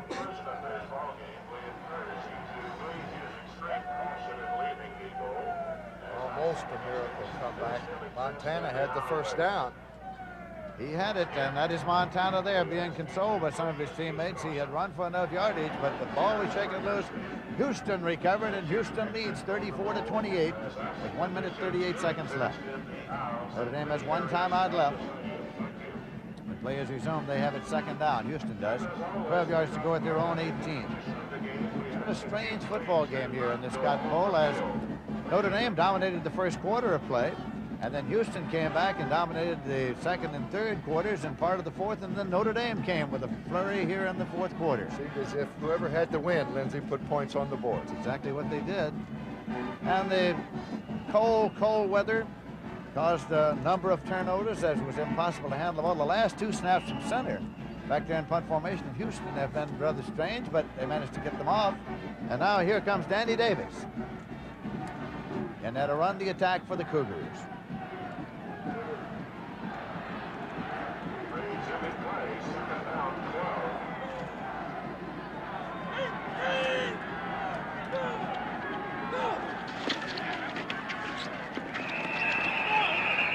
King tries it.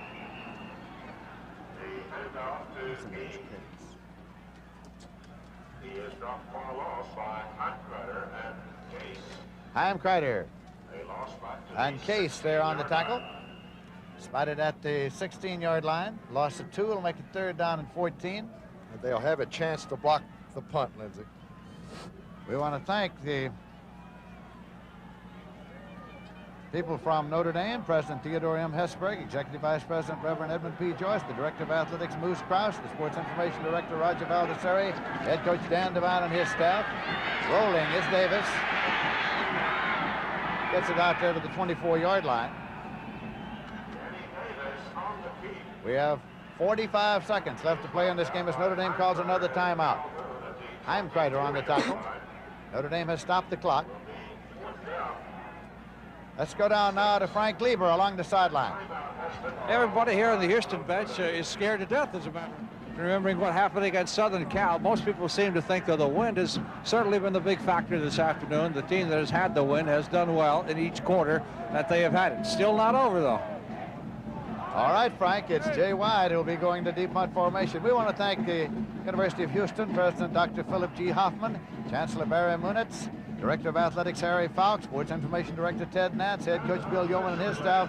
Our thanks to the Cotton Bowl Athletic Association, Chairman of the Board Buddy Dyke, President John P. Thompson, First Vice President John F. Scoble, Second Vice President J. L. Huffines, Executive Vice President Jim Brock, Administrative Assistant Susan Stokes, Director of Information Wilbur Evans, Director of Press Hospitality Arnold Hayes, Director of Pageantry Harry Barton. Our thanks to all for making our stay in Dallas, Texas at this Cotton Bowl game so very pleasant. Now, back in deep punt formation goes Jay Wyatt. Weimer is deep for Notre Dame, standing at the 50-yard line. 46 seconds left to play in the game. Houston's leading 34-28. The snap. Got it off under a heavy rush. Notre Dame was offsides. It is rolling along the 45-yard line of Houston. Penalty markers are down. And the ball rolls in at the 45-yard line. A flag is down on the play. It will not be a first down. It was fourth down and 6. It was 4th and 6.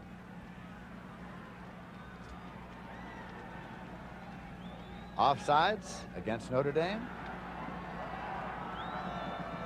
Wow, quite a decision for Bill Yeomans here. Whether he wants to try another punt or whether... Dan Devine peering onto the field. The preliminary signal given was Yeah, do you want to against Notre Dame. make it 4th and 1 and punt it again with a 5-yard advantage, or do you want to let it stand up there at the 45-yard line? Well, I don't know. Notre Dame is out of timeouts. Number 2 thought to take into consideration. They've already blocked 2 punts. I think we ought to point out, we know that Bill's name is Yeoman. We know there's no S. We just try to give him a few extra letters from time to time, do all we can for him. He's a great man, a great sense of humor, and the kids love him. One of the outstanding football coaches in this country, 17 years at the University of Houston. Well, they're going to mark off the penalty here now. And they're going to send Danny Davis back out there. It's going to be 4th down and about a foot to go, and they're going to go for it, I think. They're afraid of getting the punt block or a bad snap from center. 35 seconds on the clock. 35 seconds. It is 4th down and about a foot to go. Houston has the ball at the 29-yard line. And they're going to go for it as Danny Davis comes out there. Houston is leading 34-28. 35 seconds left to play in the Cotton Bowl game. I don't think he got it. I don't think he did either. King took the handoff and hit in there. The Notre Dame players don't think he did, but they're not the officials, so they'll spot the ball and then take the look.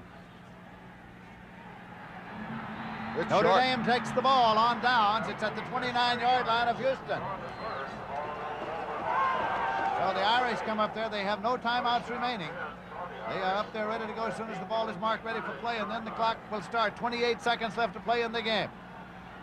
Houston leading 34-28. That's a margin of 6 points. Montana. Well, he'll have to get it to the sidelines, and he goes across the sideline marker, but the spot is being marked up there at the 18. It is a 1st down for Notre Dame. And that'll stop the clock, Lindsey. In college football, the clock does stop. Right. 15 seconds. Notre Dame is ready to go 1st and 10 at the 18-yard line. Montana pops this one, and it's Chris Haynes shouldering inside the 10-yard line and down to the 8. What a finish. What a finish at the Cotton Bowl. The clock says 6 seconds left to play in the game. 1st down for Notre Dame, and goal to go at the Houston 8-yard line. This should be it, Lindsey. Time for one play, and if they're very lucky on a very quick release, they might get 2, but I doubt it very much. Houston called the timeout. And now Montana goes over to talk to Dan Devine. Well, he called the timeout. Haynes did get out of bounds and stop the clock anyway. Houston wanted to go over their defensive alignment here, and Montana, likewise, talking to Dan Devine over there. They've got time for 1, and if they're lucky, 2. So it's all come down to this. The Houston Cougars 34. The Fighting Irish of Notre Dame 28. 6 seconds left on the clock in this, the 43rd annual Cotton Bowl game in Dallas, Texas. Montana, who played the first half, then did not come out after the halftime intermission, and the report from the team physician was that he had become chilled and was running a slight temperature because of the weather conditions. Then came out to relieve Tim Cagle, who had relieved him, and Montana has sparked the surge of Notre Dame here in the closing moments. Houston, a stout defense during the season, and a stout defense at times here this afternoon. And they're trying to throw it up here now at a 1st and goal at the 8-yard line with 6 seconds left to play.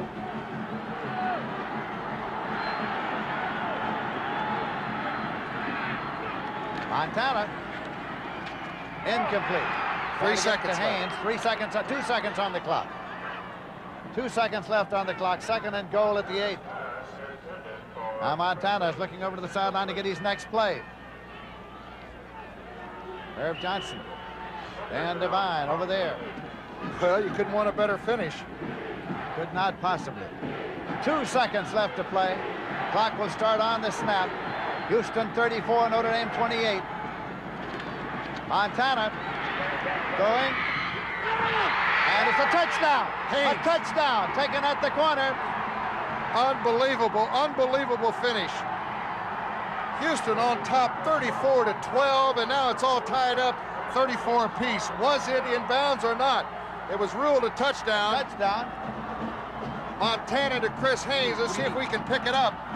Let's catch the camera angle here. The back goes out of the backfield. Montana on the sidelines, and from our vantage point, we can't tell where the feet. In college football, you only have to have 1 foot in. Notre Dame has scored the touchdown. Right here, Lindsey. There's a couple of Houston people just in the camera angle. Haynes caught the football, and here comes the all-important extra point. It's tied 34-34. Joe Eunice in to attempt. It's up, and it's good. Joe Eunice from Dallas, Texas, kicked the extra point, and the game is over. Notre Dame has won it 35-34. What a finish, Lindsay. I've never seen anything like it. Notre Dame completely dead, came back in the fourth quarter to win it by 1. Notre Dame has won it 35-34 as Joe Eunice kicked the untying point. He is a native of Dallas, Texas. What a finish it was. There's still controversy down there, Lindsay. Well, there's controversy, but this 43rd annual Cotton Bowl is history. Offensive fireworks. Many had said this would be the game that would have the most exciting time of all, and it certainly was that.